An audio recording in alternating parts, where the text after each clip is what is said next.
അമ്മേ പരിശുദ്ധമ്മേ, അമ്മേ പരിശുദ്ധമേ, ദൈവമാതാവേ, കൃപാസനത്തിലൂടെ ഞങ്ങൾക്കും ഞങ്ങളുടെ ദേശത്തിനും അമ്മ മധ്യസ്ഥം തേടി തന്ന എല്ലാ അനുഗ്രഹങ്ങൾക്കും കൃപകൾക്കും ഞങ്ങളിപ്പോൾ ഹൃദയം നിറഞ്ഞ നന്ദി പറയുന്നു.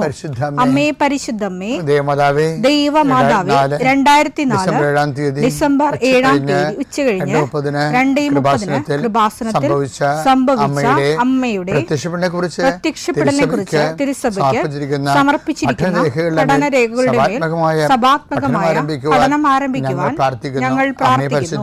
അമ്മേ പരിശുദ്ധമേ, ഭൂസ്വർലോകങ്ങളുടെ രാജ്ഞിയായ അങ്ങേയ്ക്ക് ഭൗമസംരക്ഷണത്തിനായി പ്രപഞ്ചപ്രകൃതിയെ തന്നെ തിരുസഭ പ്രതിഷ്ഠിക്കുവാൻ ഈ പ്രത്യക്ഷീകരണം വഴി ഇടയാക്കണമേ. പരിശുദ്ധമേ, ജപമാല മാതാവേ, സകല കൃപാസനം പ്രാർത്ഥനയോടും ചേർത്ത് ഞങ്ങളിപ്പോൾ പ്രാർത്ഥിക്കുന്ന ഈ കുടുംബത്തിന്റെ പ്രത്യേക നിയോഗം പറ മക്കളെ.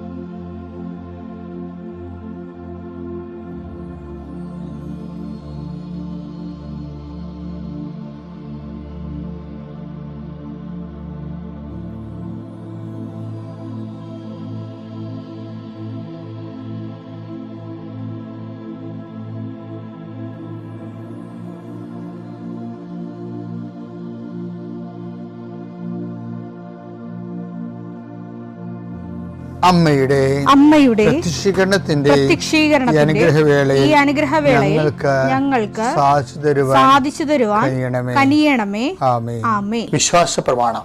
സർവശക്തനായ പിതാവും ആകാശത്തിന്റെയും ഭൂമിയുടെയും സൃഷ്ടാവുമായ ദൈവത്തിൽ ഞാൻ വിശ്വസിക്കുന്നു. അവിടുത്തെ ഏകപുത്രനും ഞങ്ങളുടെ കർത്താവുമായ ഈശോമിശിഹായിലും ഞാൻ വിശ്വസിക്കുന്നു. ഈ പുത്രൻ പരിശുദ്ധാത്മാവിനാൽ ഗർഭസ്ഥനായി കന്യകാമറിയത്തിൽ നിന്ന് പിറന്ന് പൊന്തിയോസ് പീലാത്തോസിന്റെ കാലത്ത് പീഡകൾ സഹിച്ച് കുരിശിൽ തറയ്ക്കപ്പെട്ട് മരിച്ച് അടക്കപ്പെട്ട് പാതാളങ്ങളിൽ ഇറങ്ങി മരിച്ചവരുടെ ഇടയിൽ നിന്ന് 3-ാം നാൾ ഉയർത്ത് സ്വർഗത്തിലേക്ക് എഴുന്നള്ളി സർവശക്തിയുള്ള പിതാവായ ദൈവത്തിന്റെ വലതുഭാഗത്തിരിക്കുന്നു. അവിടെ നിന്ന് ജീവിക്കുന്നവരെയും മരിച്ചവരെയും വിധിക്കുവാൻ വരുമെന്നും ഞാൻ വിശ്വസിക്കുന്നു. പരിശുദ്ധാത്മാവിലും ഞാൻ വിശ്വസിക്കുന്നു. വിശുദ്ധ കത്തോലിക്കാ സഭയിലും പുണ്യവാന്മാരുടെ ഐക്യത്തിലും പാപങ്ങളുടെ മോചനത്തിലും ശരീരത്തിന്റെ ഉയർപ്പിലും നിത്യമായ ജീവിതത്തിലും ഞാൻ വിശ്വസിക്കുന്നു. ആമേൻ. സുഖസ്ഥനായ ഞങ്ങളുടെ പിതാവേ, അങ്ങയുടെ നാമം പൂജിതമാകണമേ. അങ്ങയുടെ രാജ്യം വരണമേ. അങ്ങയുടെ തിരുമനസ് സ്വർഗത്തിലെ പോലെ ഭൂമിയിലും ആകണമേ. അന്നു വേണ്ടുന്ന ആഹാരം ഇന്ന് ഞങ്ങൾക്ക് തരണമേ. ഞങ്ങളോട് തെറ്റ് ചെയ്യുന്നവരോട് ഞങ്ങൾ ക്ഷമിക്കുന്നത് പോലെ ഞങ്ങളുടെ തെറ്റുകൾ ഞങ്ങളോടും ക്ഷമിക്കണമേ. ഞങ്ങളെ പ്രലോഭനത്തിൽ ഉൾപ്പെടുത്തരുതേ, തിന്മയിൽ ഞങ്ങൾ രക്ഷിക്കണമേ. ആമേൻ. നന്മ നിറഞ്ഞ മറിയമേ, സ്വസ്തി. കർത്താവ് അങ്ങയുടെ കൂടെ സ്ത്രീകളിൽ അങ്ങ് അനുഗ്രഹിക്കപ്പെട്ടവളാകുന്നു. അങ്ങയുടെ ഉദരത്തിൻ ഫലമായി ഈശോ അനുഗ്രഹിക്കപ്പെട്ടവനാകുന്നു. പരിശുദ്ധ മറിയമേ, തമ്പുരാന്റെ അമ്മേ, പാപികളായ ഞങ്ങൾക്ക് വേണ്ടി ഇപ്പോഴും ഞങ്ങളുടെ മരണസമയത്തും തമ്പുരാനോട് അപേക്ഷിക്കണമേ. ആമേൻ. കർത്താവേ, നിന്റെ ഉന്നതമായ നാമത്തിന് സ്വസ്ത്രം ചെയ്യുന്നു. കർത്താവേ, നിന്റെ വിശുദ്ധ പൗരോഹിത്യത്തെ മഹത്വപ്പെടുത്തണമേ. കർത്താവെ, സഭയിലുള്ള സാന്നിധ്യം പ്രകടമാക്കണമേ. 40 വർഷം ഞാൻ അർപ്പിച്ച കുർബാനയുടെ യോഗ്യതയെ കൃപാസാൽത്താറെ ജീവനോടെ പ്രത്യക്ഷപ്പെട്ട പരിശുദ്ധ അമ്മയുടെ മാധ്യസ്ഥത്തിൽ ഞാൻ അങ്ങയുടെ മക്കൾക്ക് വേണ്ടി പ്രാർത്ഥിക്കുന്ന കർത്താവെ, ലോകം മുഴുവനും ഉണർന്നിരിക്കുന്ന സമയത്ത് ഈ പ്രാർത്ഥനയിൽ പങ്കെടുക്കുന്ന ഓരോ മക്കള്, ഇന്ന് കടന്നു പോകുന്ന ഓരോ വഴികള്, ഓരോ ഉദ്യമങ്ങള്, ഓരോ ജീവിത ലക്ഷ്യങ്ങള്, അമ്മേ പരിശുദ്ധമേ, ദേവമാതാവേ, കൃപാസാൽത്താറെ ജീവനോടെ പ്രത്യക്ഷപ്പെട്ട അമ്മയുടെ സാന്നിധ്യം, സഞ്ചാരി മാതാവേ, സമയത്തിൻ്റെ അധികാരി, ഈ മക്കളുടെ കൂടെ പോകണമെന്ന് പ്രാർത്ഥിക്കുന്നു. കർത്താവെ, മനസ്സ് വേദനിക്കുന്ന എല്ലാ വിഷയങ്ങളും, അവരുടെ മനസ്സ് വേദനിപ്പിക്കുന്ന എല്ലാ വ്യക്തികളും ഇപ്പോഴും ഈശോയുടെ നാമം നിർവീര്യമാകട്ടെ. കർത്താവെ, മനസ്സ് വിഷമിപ്പിക്കുന്ന സാഹചര്യങ്ങൾ, ചെയ്തെടുക്കേണ്ട ഉത്തരവാദിത്തങ്ങൾ, മറ്റുള്ളവർ നമ്മളെ പഴി പറയാൻ സാധ്യതയുള്ള എല്ലാ വിഷയത്തിൻ്റെ മേലും കർത്താവിൻ്റെ കരുണ ചൊരിയുകയും നിങ്ങളെ കർത്താവ് ഇന്ന് നിലനിർത്തി തരികയും ചെയ്യട്ടെ. നിങ്ങൾ പോകുന്ന വഴികൾ, കണ്ടുമുട്ടുന്ന വ്യക്തികൾ, ചെയ്യുന്ന കാര്യങ്ങൾ, യാത്ര ചെയ്യുന്ന വാഹനങ്ങൾ, ഒപ്പിടുന്ന പേപ്പറുകൾ, കൈമാറുന്ന രേഖകൾ, കഴിക്കുന്ന മരുന്ന് എല്ലാം മാതാവിൻ്റെ മധ്യസ്ഥതയിൽ യേശുനാമത്തിൽ അനുഗ്രഹിക്കപ്പെടുകയും നീ ദൈവത്തെ അനുഭവിക്കാൻ ഇന്ന് നിന്നെ സഹായിക്കുകയും ചെയ്യട്ടെ. നിത്യം പിതാവും പുത്രനും പരിശുദ്ധാത്മാശ്രേഷ്ഠ നീക്കുവാണ്. നമ്മളിന്ന് ഉടമ്പടിയുടെ നിത്യതയും അനുദിന ജീവിതവും ഒരുപോലെ അഭിസംബോധന ചെയ്യുന്ന ശക്തമായൊരു വചനം ഈ ദിവസങ്ങളിൽ എൻ്റെ ശ്രദ്ധയിൽപ്പെട്ടു. അത് 2 സാമുവേൽ 23:5. 2 സാമുവേൽ 23:5. അവിടുന്ന് എന്നോട് ശാശ്വതമായ ഉടമ്പടി ചെയ്തിരിക്കുന്നു. സുരക്ഷിതമായി സംവിധാനം ചെയ്ത ഉടമ്പടി. അതാണ് നമ്മുടെ ഉടമ്പടി പോലെയാണ്. ഉടമ്പടിയുടെ പ്രത്യേകത അതാണ്. സുരക്ഷിതമായി, ലൂപ്പ് ഹോൾ ഇല്ലാതെ, അതാണ് ഒഴികഴിവില്ലാതെ, പ്രസരണ നഷ്ടമില്ലാതെ സംവിധാനം ചെയ്ത ഉടമ്പടി. അവിടുന്ന് എന്റെ രക്ഷയും അഭിലാഷവും സാധിച്ചു തരും. ഉടമ്പടി ഏറ്റവും ഗുണം ഇതാണ്. രക്ഷ എന്ന് പറഞ്ഞാൽ നിത്യരക്ഷ, അഭിലാഷം എന്ന് പറയുന്നത് എന്താണ്? അനുദിന ആവശ്യങ്ങൾ. അപ്പം അനുദിന ആവശ്യങ്ങൾ നിത്യരക്ഷയും ഒറ്റ പാക്കേജിൽ കിട്ടണത് എന്താണ്? അത് ഉടമ്പടിയാണ്. ഉടമ്പടിയിൽ ജീവിക്കുന്ന ആൾക്കാർ വളരെ പെർഫെക്റ്റ് ആയിട്ടുള്ള ദൈവത്തിൻ്റെ പ്ലാനും പദ്ധതിയും അനുസരിച്ച് പരിശുദ്ധാത്മാ രൂപകൽപ്പന ചെയ്ത ദൈവാനുഭവത്തിൻ്റെ, ദൈവസംരക്ഷണത്തിൻ്റെ കൃപാസനത്തിലാണെങ്കിൽ നടക്കുന്നത് അതിനേക്കാൾ ശക്തമായ ഉടമ്പടിയാണ്. കാര്യം മാതാവാണ് ഇതിൻ്റെ പ്രയോക്താവും മാധ്യസ്ഥയും ഉടമ്പടിയുടെ. അപ്പം മരിയൻ ഉടമ്പടി എന്ന് പറയുന്നതിൻ്റെ കാരണം അതാണ്. ഒരു മനുഷ്യൻ്റെ ഭൗതികമായ ഇല്ലായ്മകളിലും പരിഹാരമാകാൻ ക്രിസ്തുവിനെ അതിൻ്റെ അകത്ത് ഭാഗമാക്കാക്കുന്നത് ഒരു മരിയൻ കാഴ്ചപ്പാടാണ്. അതാണ് യേശുവിൻ്റെ അമ്മ അവനോട് അവർക്ക് വീഞ്ഞില്ല എന്ന് പറയണത്. അവർക്ക് അവിടെ ഇല്ലായ്മ പറയേണ്ട ആൾ യേശു ആണെന്ന് ലോകത്തിന് ചൂണ്ടിക്കാണിക്കുന്നത് മറിയമാണ്. കാര്യം മറിയത്തിനെ ഹൃദയത്തിൽ സംഗ്രഹിച്ചു. മറിയം എന്താണ് ഹൃദയത്തിൽ സംഗ്രഹിച്ചതെന്ന് ഞാൻ എപ്പോഴും എന്നോട് തന്നെ ചോദിക്കും. ഇപ്പോഴും പരിശുദ്ധാത്മ പറയണത് യേശുവാണല്ല. മനുഷ്യാവതാരത്തിൻ്റെ ദിവ്യരഹസ്യങ്ങൾ ആദ്യം കൈമാറിയ സ്ത്രീ, രക്ഷാകര ചരിത്രത്തിലെ ദൈവം ഏറ്റെടുത്ത് അനുഗ്രഹിച്ച് ദൈവം കൊടുത്ത പരിശുദ്ധ അമ്മ യേശു ആരാണെന്നുള്ള മുഴുവൻ വെളിപാടുകളുള്ള ആളാണ്.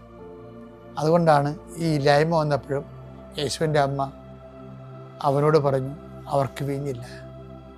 നമ്മുടെ ജീവിതത്തിൽ എന്ത് വന്നാലും മരിയൻ ഉടമ്പടിയിൽ എന്നും ഇതുപോലെ കനായിലെ കല്യാണത്തിൽ എന്നതുപോലെ നിൻ്റെ അമ്മ നിനക്ക് വേണ്ടി യേശുവിനോട് എന്നും നിനക്കത് ലഭിക്കുന്നത് വരെ അമ്മ നിൻ്റെ ആ ഉടമ്പടിയുടെ കാവൽക്കാരിയായിരിക്കും. അതുകൊണ്ടാണ് നമ്മൾ മരിയൻ മിഷൻ, അവൻ പറയണ പോലെ ചെയ്തെന്നാണ് മരിയൻ മിഷൻ. ആ മരിയൻ മിഷനിലാണ് നമ്മൾ നിൽക്കുന്നത്. അത് ഈ നോൻപ് കാലത്ത് അർത്ഥവത്തായിട്ട് ഊർജ്ജസ്വരമായിട്ട് ചെയ്യാൻ ദൈവം നമ്മൾ അനുഗ്രഹിക്കട്ടെ. പിതാവിൻ്റെയും പുത്രൻ്റെയും പരിശുദ്ധാത്മാവിൻ്റെയും. ആദ്യമായി ഞാൻ അമ്മ മാധവനോടും യേശുവിനോടും നന്ദി പറയുന്നു. എൻ്റെ പേര് പീറ്റർ. ഞാൻ കൊല്ലം നീണ്ടകര എൻ്റെ ഇടവക സെൻറ്റ് സെബാസ്റ്റ്യൻ ദേവാലയം. ഞാൻ ആദ്യമായി ഉടമ്പടി എടുക്കുന്നത് 2024 മെയ് മാസമാണ്. ഞാൻ ഈ കൃപാസനത്തിനെ പറ്റി അറിയുന്നത് എൻ്റെ വീടിൻ്റെ അയലത്തെ ചേച്ചി വഴിയാണ്. ചേച്ചി ഇങ്ങനെ പറഞ്ഞു, നീ കുറേ കാലമായി വിദേശത്ത് ട്രൈ ചെയ്യുന്നു, നിനക്കൊന്നും നടക്കുന്നില്ലല്ലോ, അതുകൊണ്ട് നീ കൃപാസനത്ത് പോയി ഉടമ്പടി എടുക്കാൻ പറഞ്ഞു. അപ്പോൾ ഞാൻ അമ്മയെടുത്ത് പറഞ്ഞു, അമ്മേ നമുക്ക് കൃപാസനം വരെ പോയി ഉടമ്പടി എടുത്താലോ എന്ന് പറഞ്ഞു. അപ്പോൾ ഞാൻ ആദ്യമായി വന്നത് ഞായറാഴ്ച ദിവസമായിരുന്നു. അപ്പോൾ വന്നത് അമ്മയും കുഞ്ഞമ്മയുമായിട്ടായിരുന്നു. അങ്ങനെ ഞാൻ വന്നു, ഇവിടെ പ്രാർത്ഥിച്ചിട്ട് പോയി. ഉടമ്പടിയെ പറ്റി എനിക്ക് ഒന്നും അറിയില്ലായിരുന്നു. പിന്നെ ഞാൻ എൻ്റെ ചേച്ചി ഗൾഫിൽ നിന്ന് വന്നപ്പോൾ ചേച്ചിയുടെ കൂടെ വന്നു. മെയ് മാസം ആയിരുന്നു ഉടമ്പടി എടുത്തത്. അപ്പോൾ ഞാനും അളിയനുമായിരുന്നു ഉടമ്പടി എടുത്തത്. ഉടമ്പടിയിൽ എൻ്റെ നിയോഗം ഞാൻ വെച്ചത് എനിക്ക് യൂറോപ്പിലേക്ക് പോകാനുള്ള ആഗ്രഹമായിരുന്നു. അങ്ങനെ ഞാൻ ഉടമ്പടിയിലെ നിയോഗം വെച്ചു. 2 വർഷത്തോളം ഞാൻ കാത്തിരുന്നു. ഒന്നും ആകുന്നില്ല. ഇങ്ങനെ വിഷമിച്ച് തളർന്നു ഇരുന്നിട്ടും ഞാൻ പ്രാർത്ഥനയിൽ തന്നെ ഒഴുങ്ങിയിരുന്നു. ഏകദേശം കുറേ കാലം എന്നെ ഏജൻസി ഇങ്ങനെ കളിപ്പിച്ചുകൊണ്ടേയിരുന്നു. അവരുടെ എപ്പോഴും പൈസ ചോദിക്കുമ്പോൾ പൈസ കൊടുക്കും. ഏകദേശം ഒരു 2 ലക്ഷത്തോളം രൂപ ഞാൻ കൊടുത്തിരുന്നു. പലിശയൊന്നും കൊടുക്കാനില്ലാതെ ഇങ്ങനെ ഒരുപാട് കടന്ന് ഓടി. എന്നിട്ടും അവർ ഇങ്ങനെ എന്നെ പറ്റിച്ചുകൊണ്ടേയിരുന്നു. പിന്നെ ഞാൻ പ്രാർത്ഥനയിൽ തന്നെ മുഴുകി മാതാവിനോട് എപ്പോഴും ഇങ്ങനെ കരഞ്ഞ് പ്രാർത്ഥിക്കുമായിരുന്നു, ദൈവമേ എന്നെ ഇങ്ങനെ ഇട്ട് ദ്രോഹിക്കല്ലേ, എങ്ങനെയെങ്കിലും ഒരു കരയിൽ എത്തിക്കണമെന്നുള്ളൊരാഗ്രഹത്തിൽ ഇങ്ങനെ ഞാൻ എപ്പോഴും പ്രാർത്ഥിക്കുമായിരുന്നു. ഞാൻ പണ്ടിങ്ങനെ പ്രാർത്ഥിക്കാത്ത ഒരാളായിരുന്നു. ഒരു വിശ്വാസം ഇല്ലായിരുന്നു, പള്ളിയിലൊന്നും പോകത്തില്ല, അങ്ങനെ കുമ്പസാരിക്കത്തില്ല, അങ്ങനെയുള്ള ഒരാളായിരുന്നു. ഇങ്ങനെയൊക്കെ ഇരിക്കുമ്പോൾ അമ്മയാണ് പറഞ്ഞത്, മോനെ നീ എന്തായാലും വിദേശത്ത് പോകാൻ ആഗ്രഹിക്കുന്നു, നീ ഒന്ന് കൃപാസനം വരെ പോയി ഒന്ന് പ്രാർത്ഥിക്ക്, നിൻ്റെ മാതാവ് കൈവിടത്തില്ല എന്ന് പറഞ്ഞു. അങ്ങനെ ഞാൻ അമ്മ പറഞ്ഞത് അനുസരിക്കാതിരുന്നില്ല. അമ്മ പറഞ്ഞതല്ലേ, എന്തായാലും പോവാം, മാതാവിന് എന്നാലും കൈവിടത്തില്ല എന്നൊരോർത്ത് ഞാൻ പോയി. ഇവിടെ വന്ന് പ്രാർത്ഥിച്ചു. അങ്ങനെ എനിക്ക് പ്രാർത്ഥനയിൽ പറ്റി ഒന്നും അറിയത്തില്ലായിരുന്നു, എന്താണ് ഉടമ്പടി, എങ്ങനെയാണ് പ്രാർത്ഥന ഒന്നും അറിയത്തില്ലായിരുന്നു. ഞാൻ പിന്നെ പുതുക്കി കഴിഞ്ഞപ്പോഴാണ് മനസ്സിലാവുന്നത് ഇങ്ങനെയൊക്കെയാണ് കാര്യങ്ങൾ ചെയ്യേണ്ടത്. അങ്ങനെ പുതുക്കി, അങ്ങനെ ഞാൻ വെയിറ്റ് ചെയ്തു. പിന്നെയും എൻ്റെ ഒരു വർഷം വെറുതെ പോയി. 2025 എനിക്കൊന്നും ആയില്ല. ഓരോ ഏജൻസി കൊടുക്കുമ്പോൾ ഓരോ 7 മാസം 1 വർഷമാണ് എൻ്റെ സമയം വേസ്റ്റായിക്കൊണ്ടിരിക്കുക. നാട്ടിലാണെങ്കിൽ ആൾക്കാർ ചോദിക്കും, മോനെ നിനക്ക് ഒന്നും ആയില്ലേ, ഒന്നും പോകുന്നില്ലയോ, ഇങ്ങനെ ചോദിക്കുമ്പോൾ എനിക്ക് ഭയങ്കര വിഷമമാണ്. എന്നാലും ഞാൻ ഇങ്ങനെ വെയിറ്റ് ചെയ്ത് നിൽക്കും, ദൈവം എനിക്ക് ഒരു അവസരം തരും. അതിനു വേണ്ടി ഞാൻ കുറേ കാലം ഓടി നടന്ന് ഇങ്ങനെ എൻ്റെ ജീവിതം പാഴായിക്കൊണ്ടിരിക്കുകയായിരുന്നു. അങ്ങനെ എനിക്ക് ജോലിയൊന്നും ഇല്ലായിരുന്നു. എനിക്ക് പപ്പ ഫിഷർമാനാണ്. അപ്പം ഞാനും ഇങ്ങനെ ഫിഷർമാൻ്റെ ജോലിക്കൊക്കെ പോകുമായിരുന്നു. അപ്പം പപ്പ എനിക്കൊരു വലയൊക്കെ ഉണ്ടാക്കി തന്നു. ഞാനും അങ്ങനെ വീശാനൊക്കെ പോയി കുറച്ച് എൻ്റെ ചിലവിനുള്ള കാശൊക്കെ ഞാൻ ഒപ്പിക്കുമായിരുന്നു. അങ്ങനെ ഞാൻ കുറേ ധ്യാനകേന്ദ്രത്തിലൊക്കെ പോകുമായിരുന്നു. അവസാനമായി ഞാൻ ജനുവരി 18 ധ്യാനം കൂടിയത് അണക്കര ധ്യാനകേന്ദ്രത്തിലാണ്. അവിടെ എൻ്റെ ജീവിതത്തിലെ ഏറ്റവും വലിയൊരു അനുഭവമാണ് ഞാൻ ആ ധ്യാനകേന്ദ്രത്തിൽ കണ്ടത്. അങ്ങനെ ഒരു ധ്യാനകേന്ദ്രം ഞാൻ കണ്ടിട്ടില്ല എൻ്റെ ജീവിതത്തിൽ. അത് ഞാൻ ഒരിക്കലും മറക്കത്തില്ല. കാരണം അച്ഛൻ്റെ ആ ഒരു അനുഭവം ഒരിക്കലും മറക്കത്തില്ല. പിന്നെ ഞാൻ അവസാനമായിട്ട് ഈ ഒക്ടോബർ മാസം ഇവിടുത്തെ റാലിയിൽ പങ്കെടുത്തു. റാലിയിൽ ഞാൻ ഒരു നിയോഗം വെച്ചിട്ടാണ് നടന്നത്. മാതാവേ എനിക്ക് എന്തെങ്കിലും ഒരു മേഖല എനിക്ക് തുറന്നു തരണമേ എന്ന് പറഞ്ഞിട്ട് ഞാൻ നടന്നിരുന്നു. അങ്ങനെ ഞാൻ ഇസ്രായേലിലേക്ക് പോകാനായിട്ട് ഇങ്ങനെ ഒരു ഏജൻസി വഴി കൊടുത്തു. അപ്പോൾ ഞാനിങ്ങനെ നമ്മുടെ പള്ളിയിൽ എത്തിയപ്പോഴത്തേക്ക് പെട്ടെന്ന് എനിക്കൊരു കോള് വന്നു. അവർ പറഞ്ഞു നാളെ തന്നെ എറണാകുളത്ത് വരണം, നിങ്ങൾക്ക് നാളെ ഒരു ഇൻ്റർവ്യൂ ഉണ്ടെന്ന് പറഞ്ഞു. അപ്പോൾ ഞാൻ പറഞ്ഞു എനിക്ക് പറ്റത്തില്ല വരാൻ, എനിക്കിപ്പോൾ തന്നെ ഞാൻ ടയേർഡാണ്, അതുകൊണ്ട് എനിക്ക് വരാൻ പറ്റത്തില്ലെന്ന് പറഞ്ഞു. ഞാനത് മാറ്റി. പക്ഷേ അത് പോകാതിരുന്നത് വളരെ ഉപകാരമായി. അവരൊരു ഫേക്ക് ഏജൻസി ആയിരുന്നു. അങ്ങനെ ഞാൻ വെയിറ്റ് ചെയ്ത് നിന്നു. അങ്ങനെ നവംബർ 13 എനിക്കൊരു പെട്ടെന്നൊരു ഇൻ്റർവ്യൂ ഉണ്ടെന്ന് പറഞ്ഞ് കൊല്ലത്തെ ഏജൻസിയിൽ നിന്നൊരു വിളി വന്നു. അങ്ങനെ ഞാൻ പെട്ടെന്ന് തന്നെ എൻ്റെ ബയോഡേറ്റയും കാര്യങ്ങൾ അയച്ചു കൊടുത്തു. അവർ പറഞ്ഞു 13 2 മണിക്ക് ഇൻ്റർവ്യൂ ആണ്, നിങ്ങളെല്ലാം പ്രിപ്പയറായിട്ടിരിക്കണമെന്ന് പറഞ്ഞു. ഞാൻ ശരിയെന്ന് പറഞ്ഞു. അങ്ങനെ ഞാൻ എല്ലാം പെട്ടെന്ന് 3 മണി ആയപ്പോഴത്തേക്കും ഒരു വീഡിയോ കോളിൽ വന്നു. ഇൻ്റർവ്യൂ അറ്റൻഡ് ചെയ്തു. ഇൻ്റർവ്യൂ എനിക്ക് കിട്ടുകയും ചെയ്തു. ഞാൻ ഒട്ടും പ്രതീക്ഷിക്കാതിരുന്നൊരു ഇൻ്റർവ്യൂ ആയിരുന്നു. എനിക്ക് ഒട്ടും പ്രതീക്ഷയില്ലായിരുന്നു. ഞാൻ മാതാവിൽ സമർപ്പിച്ച് പ്രാർത്ഥിച്ചു, മാതാവ് ഈ ഇൻ്റർവ്യൂവിനെ എങ്ങനെയും അപ്പുറത്തോട്ട് എത്തിക്കണമേ എന്ന് പറഞ്ഞു. മാതാവ് അത് കൈവിടാതെ എന്നെ എങ്ങനെയും അത് എത്തിച്ചേർത്തു. ഇപ്പോൾ പിന്നെ ഇൻ്റർവ്യൂ കഴിഞ്ഞതിന് ശേഷം നമ്മൾ പ്രീ മെഡിക്കൽ എന്ന് പറയുന്ന സംഭവമുണ്ട്. ആ പ്രീ മെഡിക്കൽ നാട്ടിൽ നമുക്ക് എന്തെങ്കിലും മെഡിക്കൽ ഇഷ്യൂസ് ഉണ്ടെങ്കിൽ നമുക്ക് ഒരു കാരണവശാലും ഇസ്രായേലിലോട്ട് പോകാൻ പറ്റത്തില്ല. അപ്പോൾ മെഡിക്കൽ എടുക്കാൻ പറഞ്ഞു. മെഡിക്കൽ എടുത്ത് ഒരാഴ്ച കഴിഞ്ഞപ്പോഴത്തേക്കും പെട്ടെന്ന് എൻ്റെ CBC കൗണ്ടെന്ന് പറഞ്ഞ് കൂടുതലാണെന്ന് പറഞ്ഞ് പ്രശ്നമായിരുന്നു. അതായത് നമ്മുടെ പ്ലേറ്റ്ലെറ്റ് കൗണ്ട് കുറച്ച് കൂടുതലാണെന്ന് പറഞ്ഞു. അതെല്ലാം സാധാരണ മനുഷ്യന്മാർക്കും വരുന്നതാണ്. അത് ഏജൻസിയിൽ അവർക്ക് എന്നെ പ്രശ്നമാക്കി. പെട്ടെന്ന് ഞാൻ മാതാവിൻ്റെ ലോക്കറ്റ് എൻ്റെ കയ്യിലുണ്ടായിരുന്നു. ഞാൻ ലോക്കറ്റ് വെച്ച് സമർപ്പിച്ച് കരഞ്ഞ് പ്രാർത്ഥിച്ചു. അന്നത്തെ രാത്രി എനിക്ക് ഉറക്കമില്ലായിരുന്നു. ഉറക്കമില്ലാതെ ഞാൻ എൻ്റെ ബൈബിൾ എടുത്ത് വചനങ്ങൾ വായിച്ച് ഉറങ്ങി. പിറ്റേ ദിവസമായപ്പോൾ ഏജൻസിയിൽ നിന്ന് പറഞ്ഞു, പീറ്റർ നിനക്ക് ഒരു കുഴപ്പമില്ല, നീ എത്രയും പെട്ടെന്ന് പൈസ അഡ്വാൻസ് ഇടാൻ പറഞ്ഞു. അങ്ങനെ അഡ്വാൻസ് ഇട്ടു. എല്ലാ പ്രോസസ്സിങ്ങും വളരെ പെട്ടെന്നായിരുന്നു. എല്ലാം വളരെ മനോഹരമായി നടന്നു. പിന്നെ അഫിഡവിറ്റും കാര്യങ്ങളെല്ലാം ചെയ്തു കഴിഞ്ഞ് ഡിസംബർ 29 മത്താശ വന്നു. മത്താശ വന്നു കഴിഞ്ഞിട്ട് ഞങ്ങളുടെ അടുത്ത് പറഞ്ഞു ജനുവരി മാസം തന്നെ നിങ്ങൾ കയറണമെന്ന് പറഞ്ഞു. അങ്ങനെ ജനുവരി മാസം ഞങ്ങൾ ബോംബെയിലോട്ട് പോയി. ബോംബെയിൽ ഞങ്ങൾ 7 പേരുമായിട്ടാണ് പോയത്. ആ 7 പേരിൽ 4 പേര് ഉടമ്പടി എടുത്ത വ്യക്തികളാണ്. അത് തന്നെ ദൈവത്തിൻ്റെ മാതാവിൻ്റെ വളരെ ഒരു അനുഗ്രഹമായിരുന്നു. ഞങ്ങൾ അവിടെ ചെന്നപ്പോൾ ഞങ്ങൾക്ക് പ്രാർത്ഥിക്കാനായിട്ട് എന്തെങ്കിലും സൗകര്യമുണ്ടോ എന്നുള്ളൊരു ടെൻഷനിലായിട്ടാണ് ഞങ്ങൾ പോയത്. പക്ഷേ അവിടെ നിന്ന് ഏറ്റവും വലിയ അത്ഭുതം എന്ന് പറഞ്ഞത് അവിടെ യേശുവിൻ്റെ ഒരു കുരിശും എല്ലാം ഉള്ള ഒരു കുരിശടി ഉണ്ടായിരുന്നു. അവിടെ കൃപാസന മാതാവിൻ്റെ ഒരു ഹിന്ദിയിലെ പേപ്പർ ഞാൻ കിടക്കുന്ന കണ്ടു. മാതാവിൻ്റെ ഒരു രൂപവും എല്ലാം അവിടെ ഉണ്ടായിരുന്നു. വളരെ ഒരു അനുഭവമായിരുന്നു. കലീന റെസിഡൻസി എന്ന് പറഞ്ഞ സ്ഥലത്താണ് ഞങ്ങൾ സ്റ്റേ ചെയ്തത്. 26 ദിവസം ഞങ്ങൾ അവിടെ ആയിരുന്നു. ഞങ്ങൾക്ക് 4 പേർക്കും ഒരുമിച്ച് ഞങ്ങൾ വെളുപ്പിനെ 5:30 തന്നെ എഴുന്നേക്കും. അച്ഛൻ്റെ ഓൺലൈനിലൂടെയാണ് ഞങ്ങൾ പ്രാർത്ഥിക്കുന്നത്. അതിനുശേഷം ഞങ്ങൾ എല്ലാവരും ഒരുമിച്ചിരുന്ന് കൊന്ത പഠിക്കുകയും എല്ലാം ചെയ്യുമായിരുന്നു. എൻ്റെ ജീവിതത്തിൽ ഇങ്ങനെ ഒരു അനുഭവം ഞാൻ ഉണ്ടായിട്ടേ ഇല്ല. ഞാനിങ്ങനെ കൊന്ത പഠിക്കാനൊന്നും ഇരിക്കാത്തൊരു വ്യക്തിയായിരുന്നു. ഇങ്ങനെ ചുമ്മാ അപ്പനും അമ്മയ്ക്കും വായിക്കാനും എഴുതാനും അറിയത്തില്ലായിരുന്നു. അങ്ങനെ അവരാണ് വീട്ടിൽ അവരായ രീതിയിൽ അവർ പ്രാർത്ഥിക്കും. പക്ഷേ ഞാൻ അതിലൊന്നും ഉൾപ്പെടാതെ മാറിയുന്നൊരു വ്യക്തിയായിരുന്നു. കൃപാസനത്തിൽ വന്നതിന് ശേഷമാണ് ഞാൻ കൊന്തയിലൊക്കെ കൊന്ത പഠിക്കാനൊക്കെ തുടങ്ങിയത്. ഇപ്പോൾ ഞാനാണ് വീട്ടിലെല്ലാ കാര്യങ്ങളും ലീഡ് ചെയ്യുന്നത്, കൊന്ത പഠിക്കാനും കാര്യങ്ങളെല്ലാം ചെയ്തുകൊണ്ടിരിക്കുന്നത്. അത് തന്നെ എൻ്റെ ജീവിതത്തിൽ ഏറ്റവും വലിയ മാറ്റം തന്നെ ആയിരിക്കുന്നു. ഞാൻ ബൈബിൾ ഇതുവരെ കൈകൊണ്ട് തൊടാത്തൊരു വ്യക്തിയായിരുന്നു. ഇപ്പോൾ എനിക്ക് ബൈബിളിലെ വചനം വായിക്കാതെ ഉറങ്ങാൻ പറ്റാത്തൊരു വ്യക്തിയാണ്. അങ്ങനെ ഒരു ജീവിതത്തിലാണ് ഇപ്പോൾ ഞാൻ പോയിക്കൊണ്ടിരിക്കുന്നത്. പിന്നെ ഈ കൃപാസനത്തിൽ വന്നതിന് ശേഷം ഉടമ്പടി ദേശമാണ് ഞാൻ ഈ കുമ്പസാരം എന്ന കൂദാശയോട് ഏറ്റവും ബഹുമാനം തോന്നുന്നത്. കാരണം പാപം ചെയ്തിട്ടുണ്ടെങ്കിൽ ഞാൻ കുർബാന എടുക്കാനായിട്ട് പോകത്തതില്ല. എപ്പോഴും ഞങ്ങളുടെ നാട്ടിൽ ദിവ്യബലിക്ക് ഡെയിലി കുർബാനയ്ക്ക് പോകുമ്പോൾ അവിടുത്തെ ചേച്ചിമാർ ഞങ്ങളുടെ അമ്മയെടുത്ത് പറയും, മോൻ എല്ലാ ദിവസം വന്ന് കുമ്പസാരിക്കുന്നല്ലോ, മോൻ എന്ത് പറ്റി. അപ്പോൾ അമ്മ പറയും, അവൻ കൃപാസനത്തിൽ പോയി ഉടമ്പടി ചെയ്തതിന് ശേഷം അവിടെ 2 ആഴ്ച കൂടുമ്പോൾ എപ്പോഴും കുമ്പസാരിക്കണം, അതുകൊണ്ടാണ് അവൻ അങ്ങനെ കുമ്പസാരിക്കുന്നത്. നല്ലതാണെന്ന് പറയും. അപ്പോൾ എല്ലാവരും വന്ന് വീട്ടിൽ പറയും, മോനെ ഒന്നും ശരിയായില്ലേ, പോകാനൊന്നും ശരിയായില്ലേ. അപ്പോൾ ഞാൻ പറയും, അമ്മ എല്ലാം മാതാവ് നമ്മളെ കാക്കും, ഒരിക്കലും കൈവിടത്തില്ല എന്ന് പറഞ്ഞു. അങ്ങനെ ഞാൻ ഈ ഇസ്രായേലിലോട്ട് പോകുന്ന കാര്യം എല്ലാം ശരിയാണ്. ഞാൻ സ്റ്റഡി ചെയ്തു, നല്ല ഏജൻസി ഏതാണ് എന്നുള്ളൊരു ടെൻഷൻ ഉണ്ടായിരുന്നു. എന്ന് വെച്ചാൽ ഈ ഒരു ഹ്യൂജ് എമൗണ്ടാണ് നമുക്ക് ഇസ്രായേലിലോട്ട് പോകാനായിട്ട്. ആ പോകുന്നതിന് മുമ്പ് നമ്മുടെ ഡോക്യുമെൻറ്റ്സും കാര്യങ്ങളെല്ലാം ശരിയാക്കണം. ആ ഡോക്യുമെൻറ്റ്സിൽ ആദ്യത്തെ എൻ്റെ പ്രശ്നം എന്ന് പറഞ്ഞാൽ എൻ്റെ ബർത്ത് സർട്ടിഫിക്കറ്റിൽ പപ്പായുടെ പേര് വീട്ടിൽ വിളിക്കുന്ന പേരായിപ്പോയി.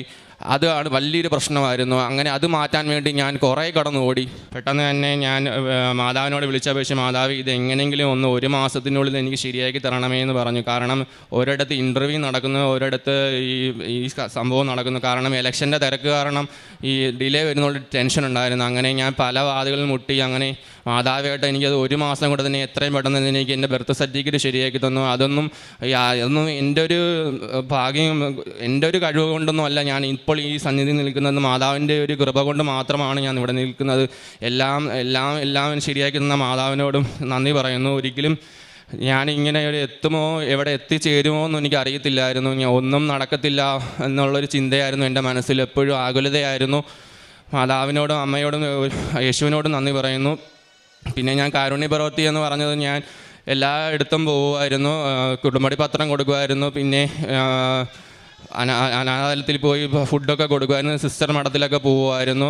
എൻ്റെ ജീവിതത്തിൽ ആത്മീയ മാറ്റങ്ങൾ വന്നെന്ന് പറഞ്ഞാൽ ഞാൻ വചനങ്ങൾ ഒട്ടും വായിക്കാത്തൊരു വ്യക്തിയായിരുന്നു. വചനങ്ങൾ വായിച്ചു തുടങ്ങി, വചനത്തിൽ സ്നേഹിക്കാൻ തുടങ്ങി. ഞാൻ എപ്പോഴും വായിക്കുന്നൊരു വചനമുണ്ട്, അവൻ ഇസ്രായേൽ ദൈവത്തോട് പ്രാർത്ഥിച്ചു, ദൈവമേ എന്നെ അനുഗ്രഹിച്ച് എൻ്റെ അതിരുകൾ വിസ്തൃതമാക്കണമേ, അങ്ങയുടെ കരം എന്നോട് കൂടി ആയിരിക്കണമേ, വിപത്തുകളിൽ നിന്ന് എന്നെ കാത്തുകൊള്ളിച്ചണമേ. ആ വചനം എന്നെ വലുതാളതായി ടച്ച് ചെയ്തൊരു വചനമാണ്. ആ വചനം എന്നും ഞാൻ മുടങ്ങാതെ വായിക്കുന്നൊരു വചനമാണ്.